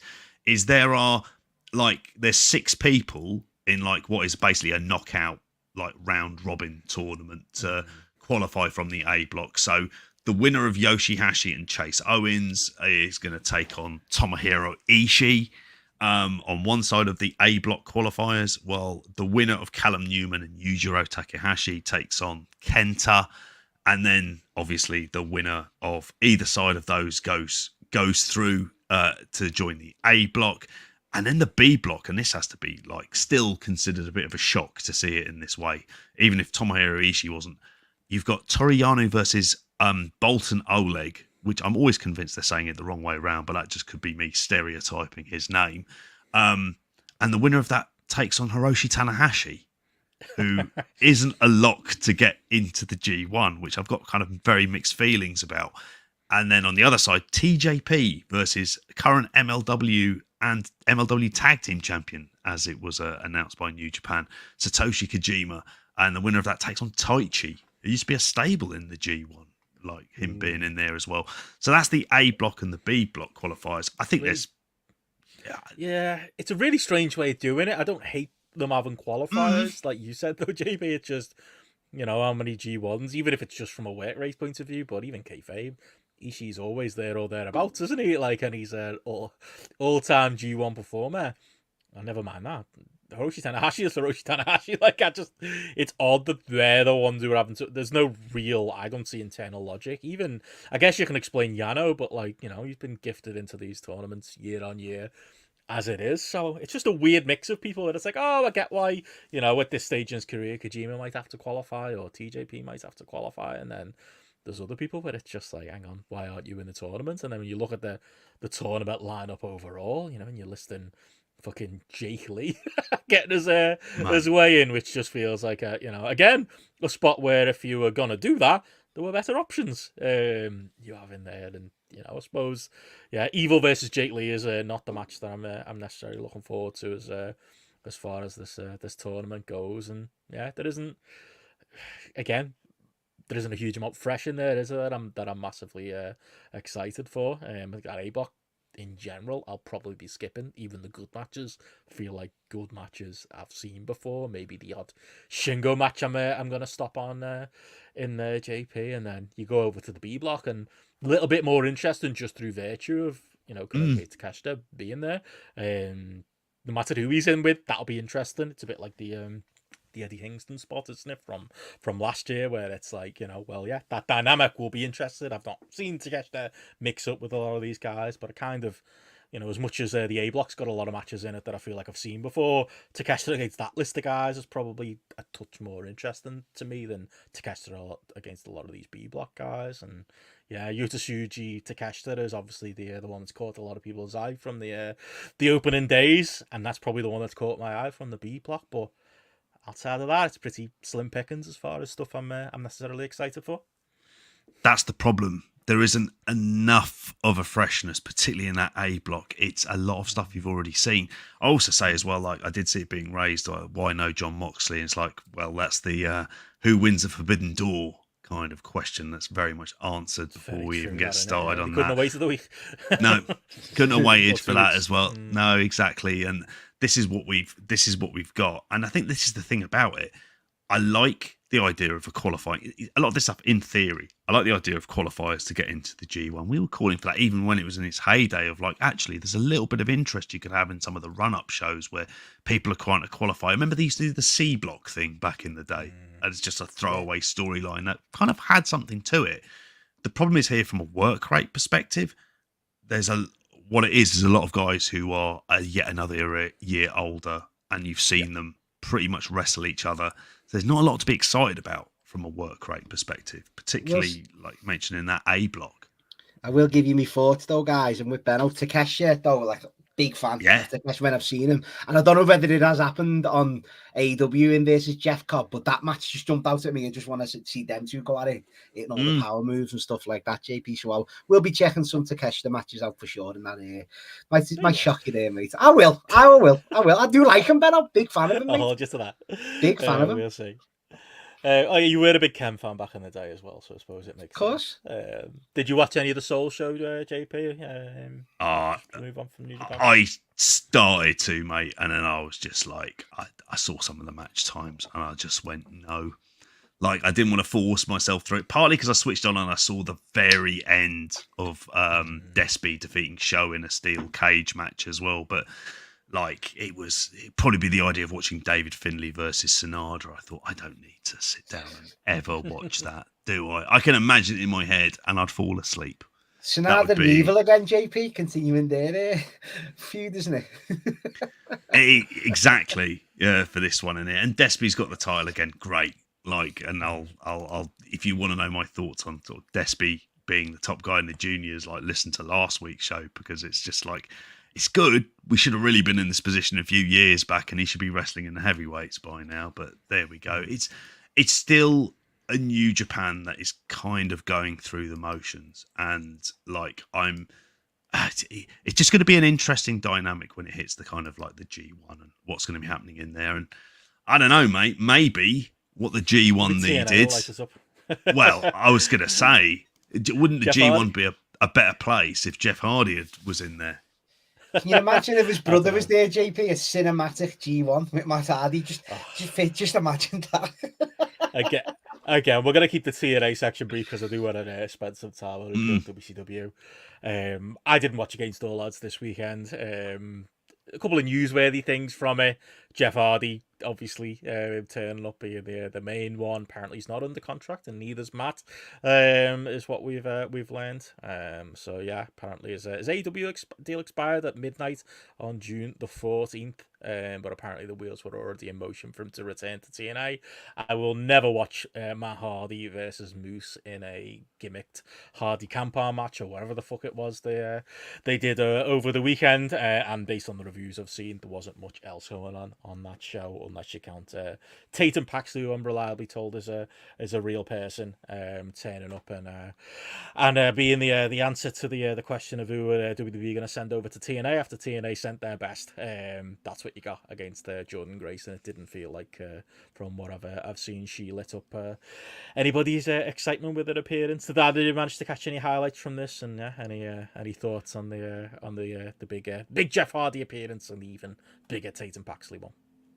I mean, the Jeff Hardy appearance, there's a part of me when I saw it and I thought, good. Like, that's where he should be. Yeah, like, he wasn't a fit for AEW. There wasn't the nostalgia in having a Hardy Boys reunion in AEW, and I'm just glad that wasn't the case. Him in TNA, it's fine for them. There was still the requisite amount of people doing the Jeff Hardy dance in the crowd who seemed excited about it, but it's not something I'm remotely excited about. I saw little bits of this, because I have to say there was a part of me wanted to see Steve Macklin and Santana versus the Rascals, which was a perfectly decent opener, I have to say. And it had the dynamic of Macklin and Santana going over, so you thought, oh, okay, this is you're going to have the kind of mismatched partners, and then eventually they'll have their like kind of blow off match, and it'll be good because I kind of like both of them, so that's all right. And I did see Trent Seven versus Mustafa Ali, which actually was all right. Like, I can't say anything necessarily like it was blow away, because I don't think Mustafa Ali is, but it was fine. And you know, the burning hammer he did off the second rope as well looked pretty fucking cool. But for the most part, like, from what I've seen of this, with it being on, it was just like, Jesus, it's TNA wrestling going through the motions in a lot of cases. And yeah, it should be better than what it is. A Scott D'Amore version of this I'd be guaranteed to think that's a better version of this. But it's, mate, you didn't need to see it. You didn't miss that fucking much. Simple as that. You weren't saying here the crowd was hot and the show was sold out. Yeah, I was impressed by the fact that he did so well in Cicero there. So I'd got that going for him. He was a big fan of Ali 7 and some of the other matches on there as well. I'm just fearful, like you're saying. They haven't got. I just don't want to see them back in WWE. The Hardy Boys, I just don't want to see it at all. Just TNA is the right, you know. They got themselves over there a decade ago, didn't they? Again with all the broken match stuff. And did any of you see that the compact where Eddie Edwards turned into the werewolf? JP, what was that about? I probably would have laughed at it, I won't lie, when it first was coming around. But now in this incarnation of it, you just don't give a shit. And it's wackiness for wack. Didn't Alicia Edwards die in it? She got beheaded. Was she very much not dead here? And wasn't there were some stories about Rebby Hardy coming out of retirement to wrestle a few matches? I say retirement. Was she ever a fucking wrestler? Like, I can't pretend I'm excited about that. But yeah, TNA is TNA at this point, isn't it? There you go. You've been saying there, I need to push Ace Austin and Chris Bain to the main event. Yeah. This morning, Me and JP have said this for like 4 years since I've started being like. At some point, the future's going to be the present. I think It's got to say that on got the to Discord. be. Like, Got to Yeah.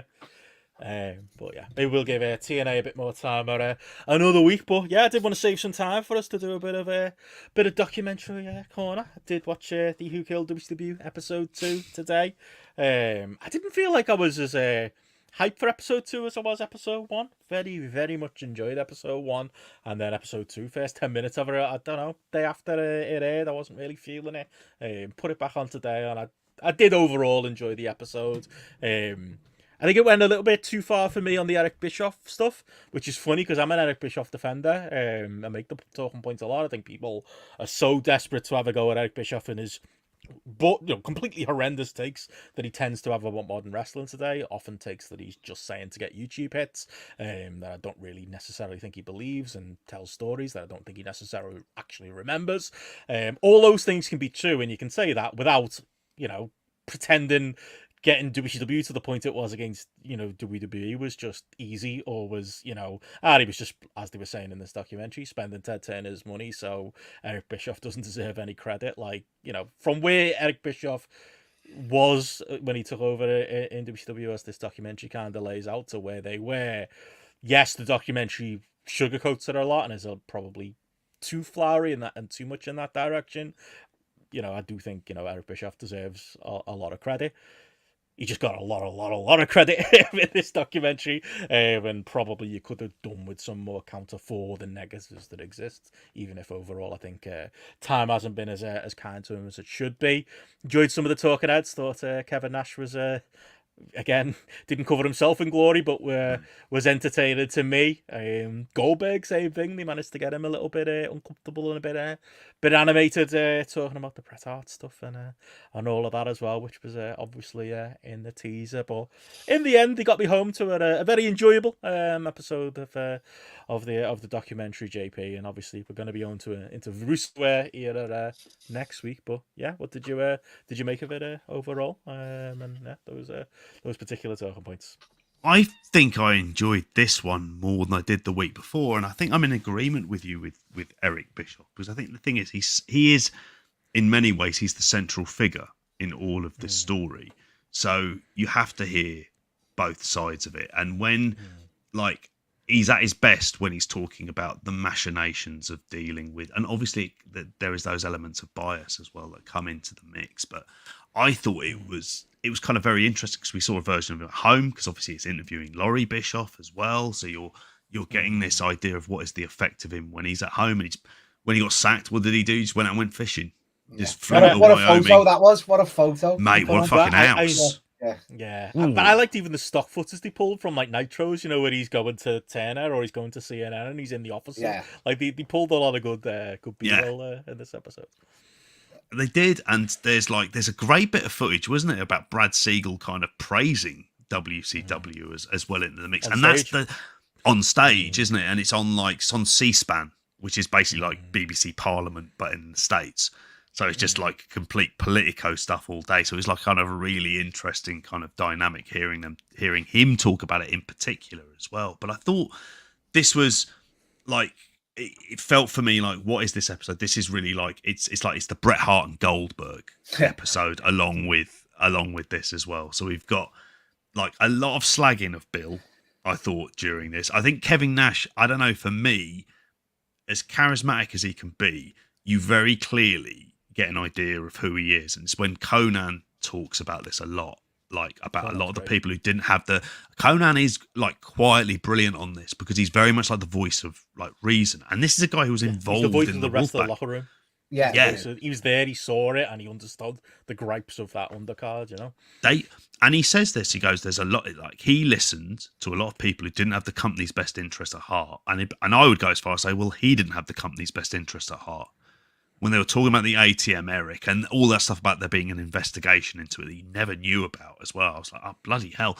There was stuff on this that when seeing and listening, going, I didn't know that, and that was almost as much as I could ever have hoped from it. And I didn't feel like in the first episode there was a lot more that I kind of knew the story of it at that stage. But for this, it was like that was like a very sort of different dynamic.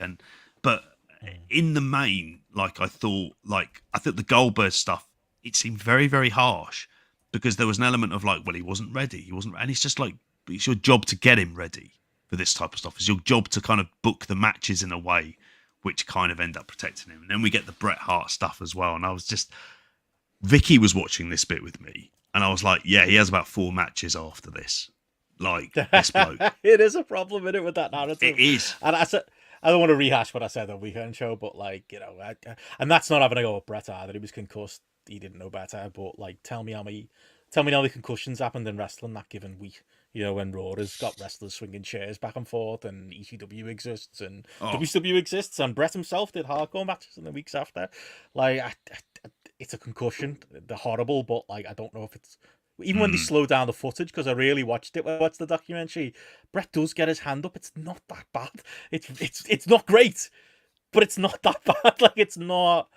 I don't know if it's an exceptionally bad spot or an exceptional concussion, other than the fact that Bret did continue to wrestle and it did lead to the end of his career. But I think Bret's defense, Ben, than it is the spot itself.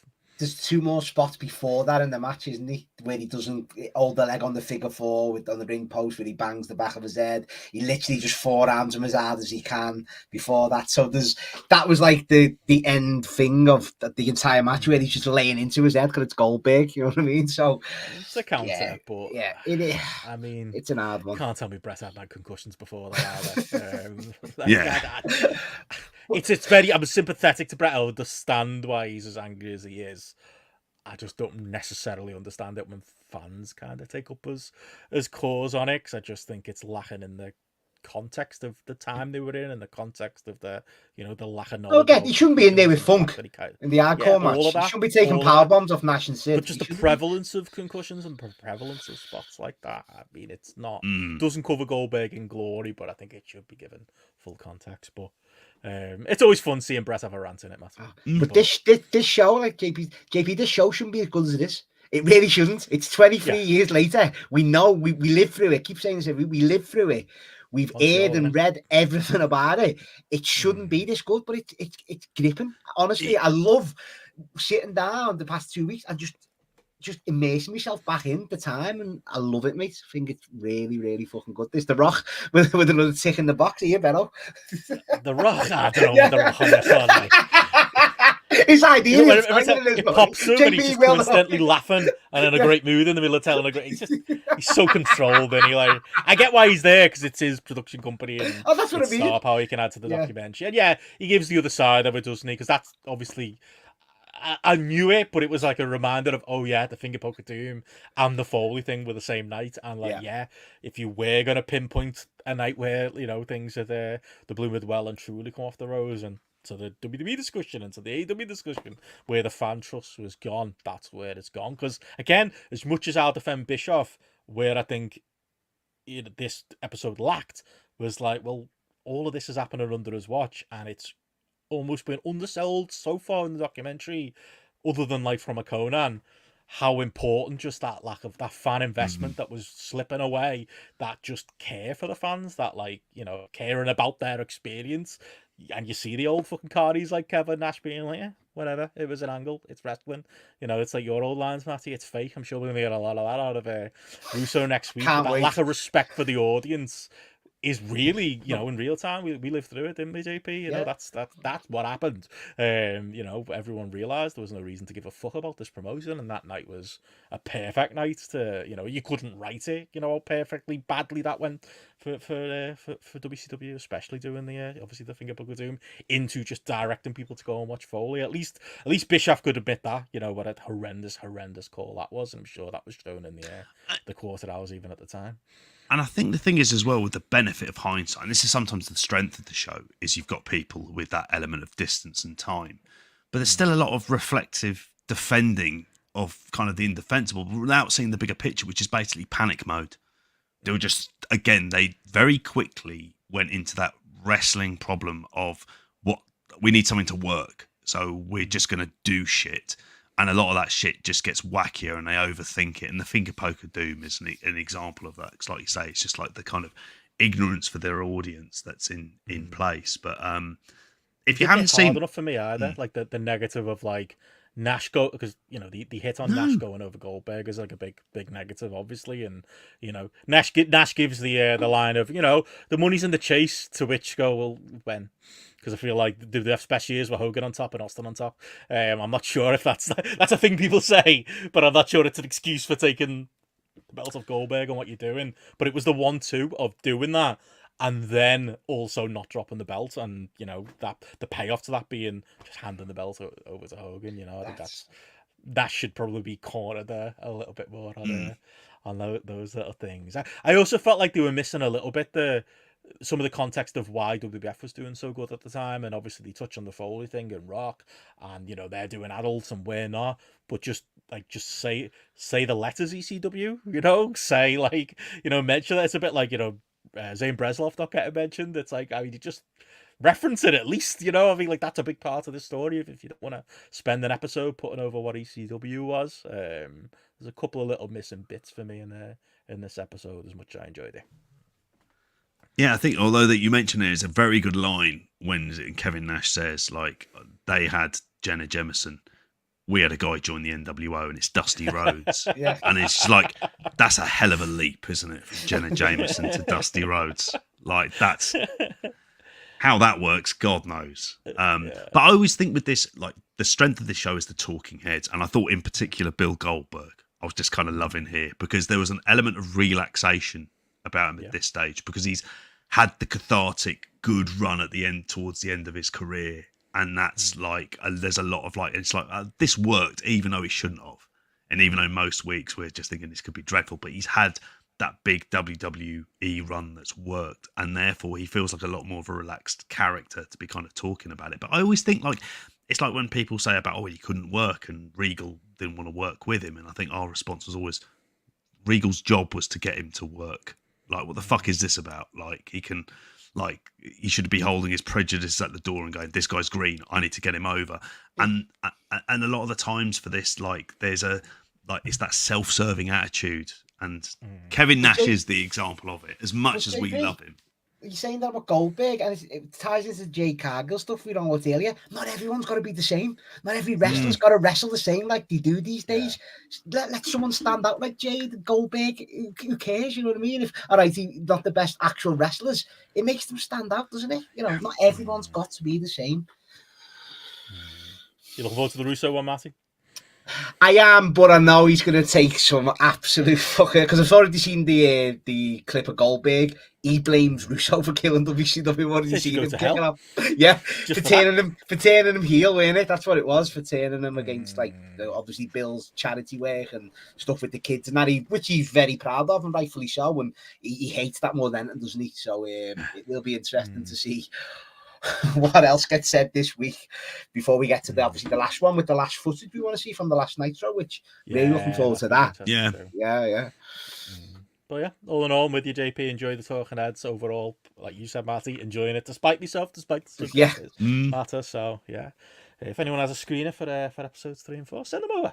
Love to get them in for next week's spotlight. Who knows? Maybe that'll happen. But yeah, unless there's anything else on Who Killed WCW, anything else we've been watching this week before we one last news story.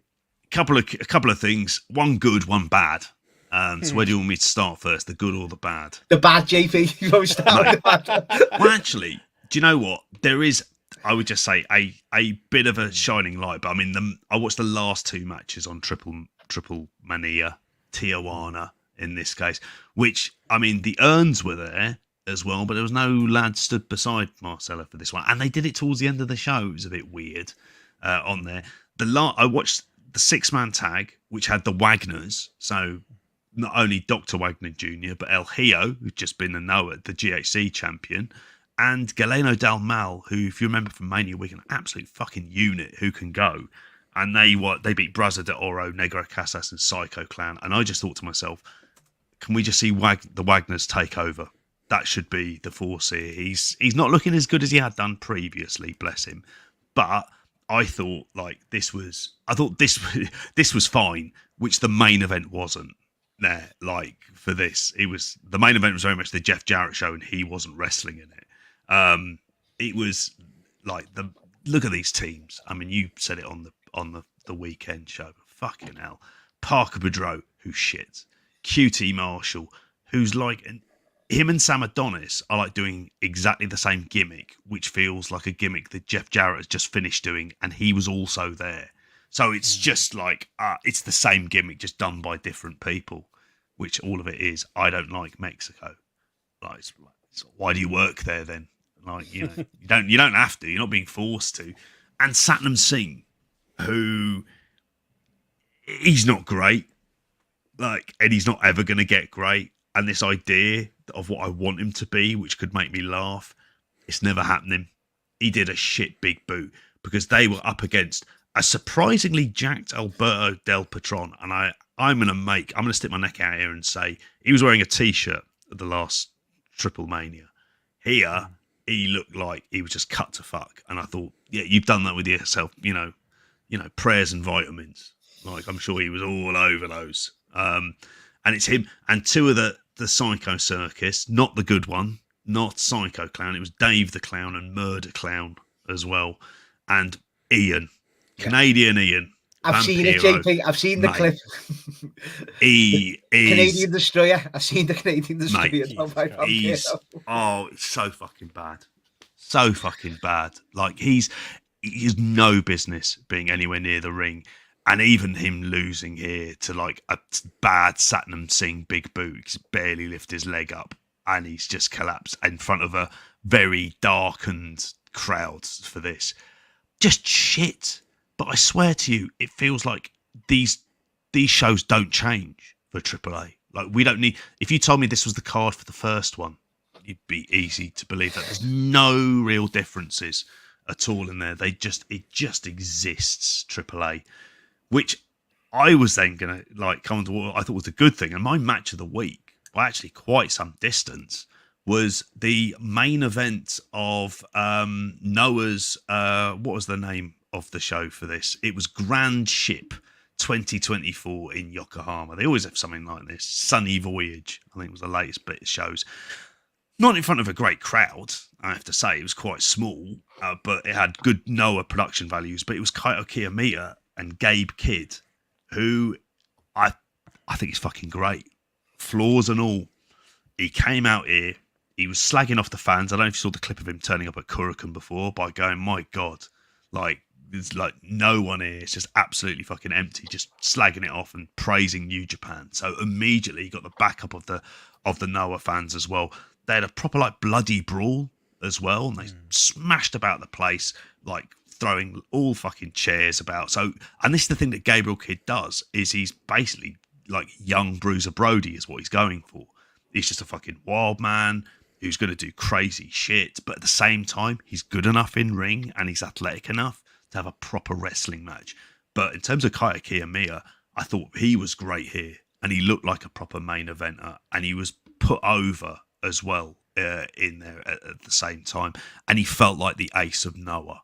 And it was a really good way. But Gabriel Kidd, I didn't get to say it early on for the G1 chat. I really want him to go deep. I want him to get out of the qualifiers. They've got something with him, and they haven't got much there. So they need to try and push whatever they can. But if you're pushing, it seems to me they've got their three, homegrown wrestlers that they really always want to go with. Or I should say native wrestlers in Yota Tsuji, Shota Umino, and Ren Narita, for whatever reason. But the fourth guy, if you're going to get your foreign wrestler in there, who's their guy? Gabriel Kidd. Much more so than David Finlay. He just adds a wild dynamic. And even if he says daft shit and does daft shit, he's got a presence about him. And here, rather when we've seen him work before, he can do that bloody walking brawl stuff. And I thought I go 4.25 for this. I thought this was a hell of a lot of fun. Oh, wow. And this is the kind of stuff that Kaito Kiyomiya should be. I mean, they owe him a lot, New Japan, frankly, for the way they treated him. So they should be sending over people to lose to him. But this was like, Gabriel Kidd didn't lose anything in the process here at all. But I thought this was like really fucking good. Assume that's your match of the week as well, Matty, for this week. Doesn't sound a patch on Sami Zayn versus Chad Gable, does it, Ben? I'm sure you'll agree with me on that one, my friend. Whereas there was a lack of Otis, I will say, throughout this match. I thought, do you know what you need? I need a bloke who looks like Man at Arms from fucking He-Man stood at ringside. Osprey Phoenix might be up there for me for match of the week as well. Okay. Yeah, it's probably Stales probably something off Clash. Fuck off. Stale. Stales it. Osprey, JB said that week, it's like becoming the Man City. He's brilliant, but it's just the same boring thing every week. Do you know what I mean? Until I see him in a proper feud. Osprey's matches right now. It is. It's the very samey. It's very samey. No, I don't think he's like Man City. He works his matches very differently depending on the opponent. Sad. Thoughts of Mercedes Moné's entrance music, mate? No. Anyway, really bad. Moving on. Well, that's that taken care of, and we should obviously end with sad story. Definitely need to reference it here as it was announced today by both Rev Pro and Zoe Lucas, the sad death of James Castle, JP. So I know you've seen a lot of. Obviously he had a long battle with leukemia, and obviously he had to come through the Rev Pro school as well, as they did say there, the Portsmouth Rev Pro school, and was a figure behind the scenes, as was Zoe Lucas, his partner, who did her own tweet talking about having been with him for the best 9 years of her life, and obviously taking a lot of her time and such over the last years or so. But anytime you saw either of them in public, or you saw, any of his, public comments, it was always, positive, and it was always, a battler. It was probably the best way to put it. A warrior, a fighter, is the way Rev Pro word it here. Everyone you've seen talk about him as, a great human being. Very different than the character, obviously, he portrayed on those Rev Pro shows, especially earlier on. And there's going to be a lot of tributes coming out to him, JP. But I know he's someone you were very very high on in those cockpit shows and other Rev Pro shows through the late 2010s. That's it, and it's just shocking in terms of such a young man, and passing away at this, as particularly as well because it's been such like a 4-year battle with leukemia as well. It's absolute tragedy, and he was someone who I can remember. Do you know what it was? One of those Milton Keynes shows for that Fight Nation. And I remember he was champion, and he just got up in my face, and he just put the belt right there as well. And I remember talking about that. Yeah. I never react to it. It's like bloody hellfire. And he had a hell of a look.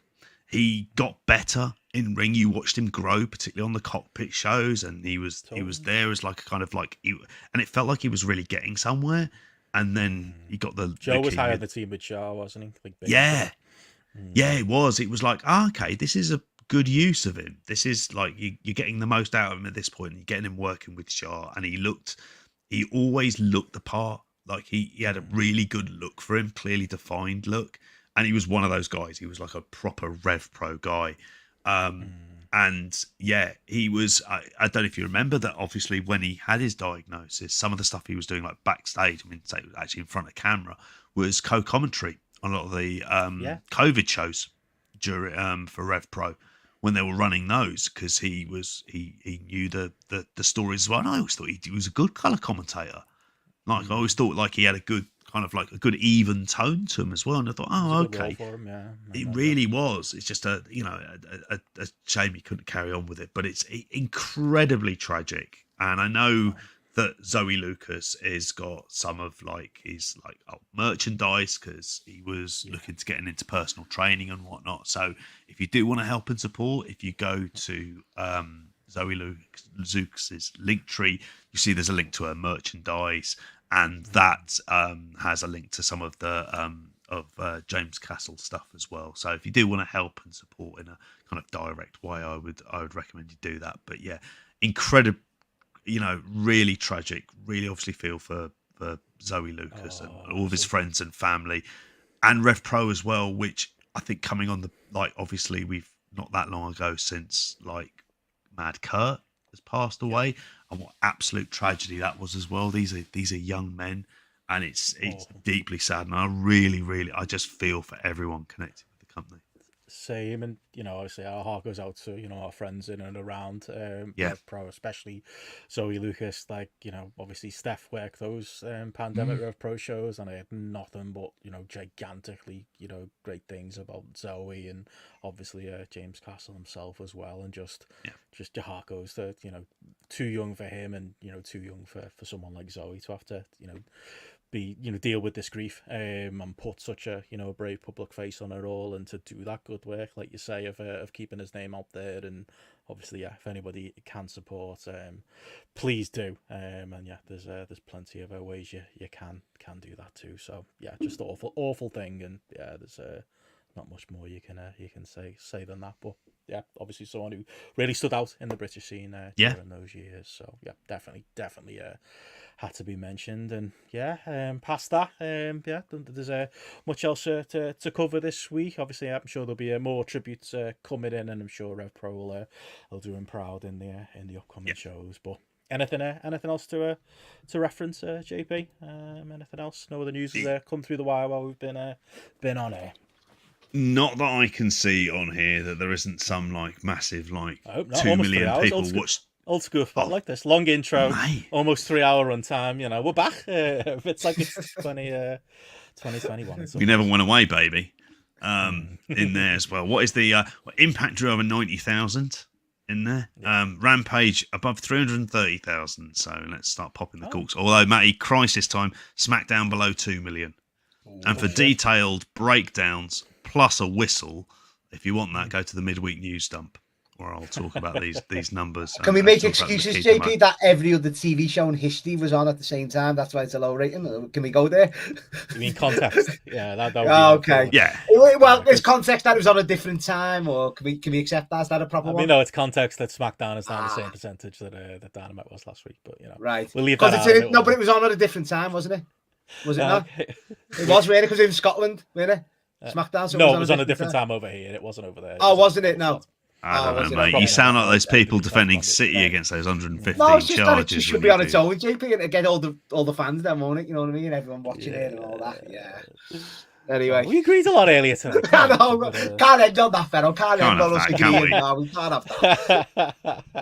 There we go. Well, weekend show this week. Obviously, this was a special Monday spotlight with all the birthday plans for me and Matthew this week. And weekend show, obviously, JP's away, and I'm away from Saturday. So it'll be you three holding the fort next week on Spotlight. JP. And Matty.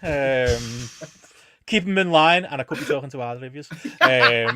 Gareth, keep them in line.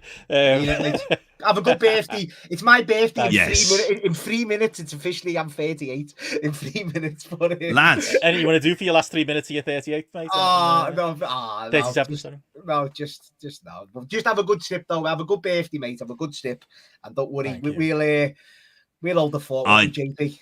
I'd love to echo it, mate, and I have to say you're looking fantastic for very, very near to 40. So, embrace it. Embrace the fact you don't need to give a shit anymore. Even less than you do now. You don't have to care. Getting into my grumpy old man stage. Oh, it's mate, and it's honestly, you'll embrace your inner Victor Meldrew. Honestly, you'll be all over it. Well, that's on Wednesday and, of course, Thursday. Before I go, you will hear more from me if you're a patron or a YouTube member, as we'll be doing an earlier weekend show. Spotlight Monday, weekend show Thursday. It's a special week, JP, so we're switching things around a little bit just to keep everyone on the toes. And then, at the end of the week, you guys will be recording the Big Beefy Fuckers mixtape as well, JP. Do we have any update on the scores and the doors on that one? Oh, we do, mate. I'll tell you what, it's getting a bit lively on here. We had a ton of votes come in for this one as well. And it's looking very much like a two-horse race at this stage. Well, actually, I say two-horse race. It's slightly changed. There's a couple of sort of big names in it. Vader, Stan Hansen at this point in time, with a bit of love for Big Boss Man and the Steiners as well coming in behind. But very much Vader, Stan Hansen. So whichever way Matty wants to look at this, at some point he'll have to watch a match that comes from Japan. But so if you want to get in, better than I would have thought here. Oof, Leon in it though, JP. I always thought Leon would win this one. To be fair, but Hansen though, it's a good shout. It feels like we're set up for this.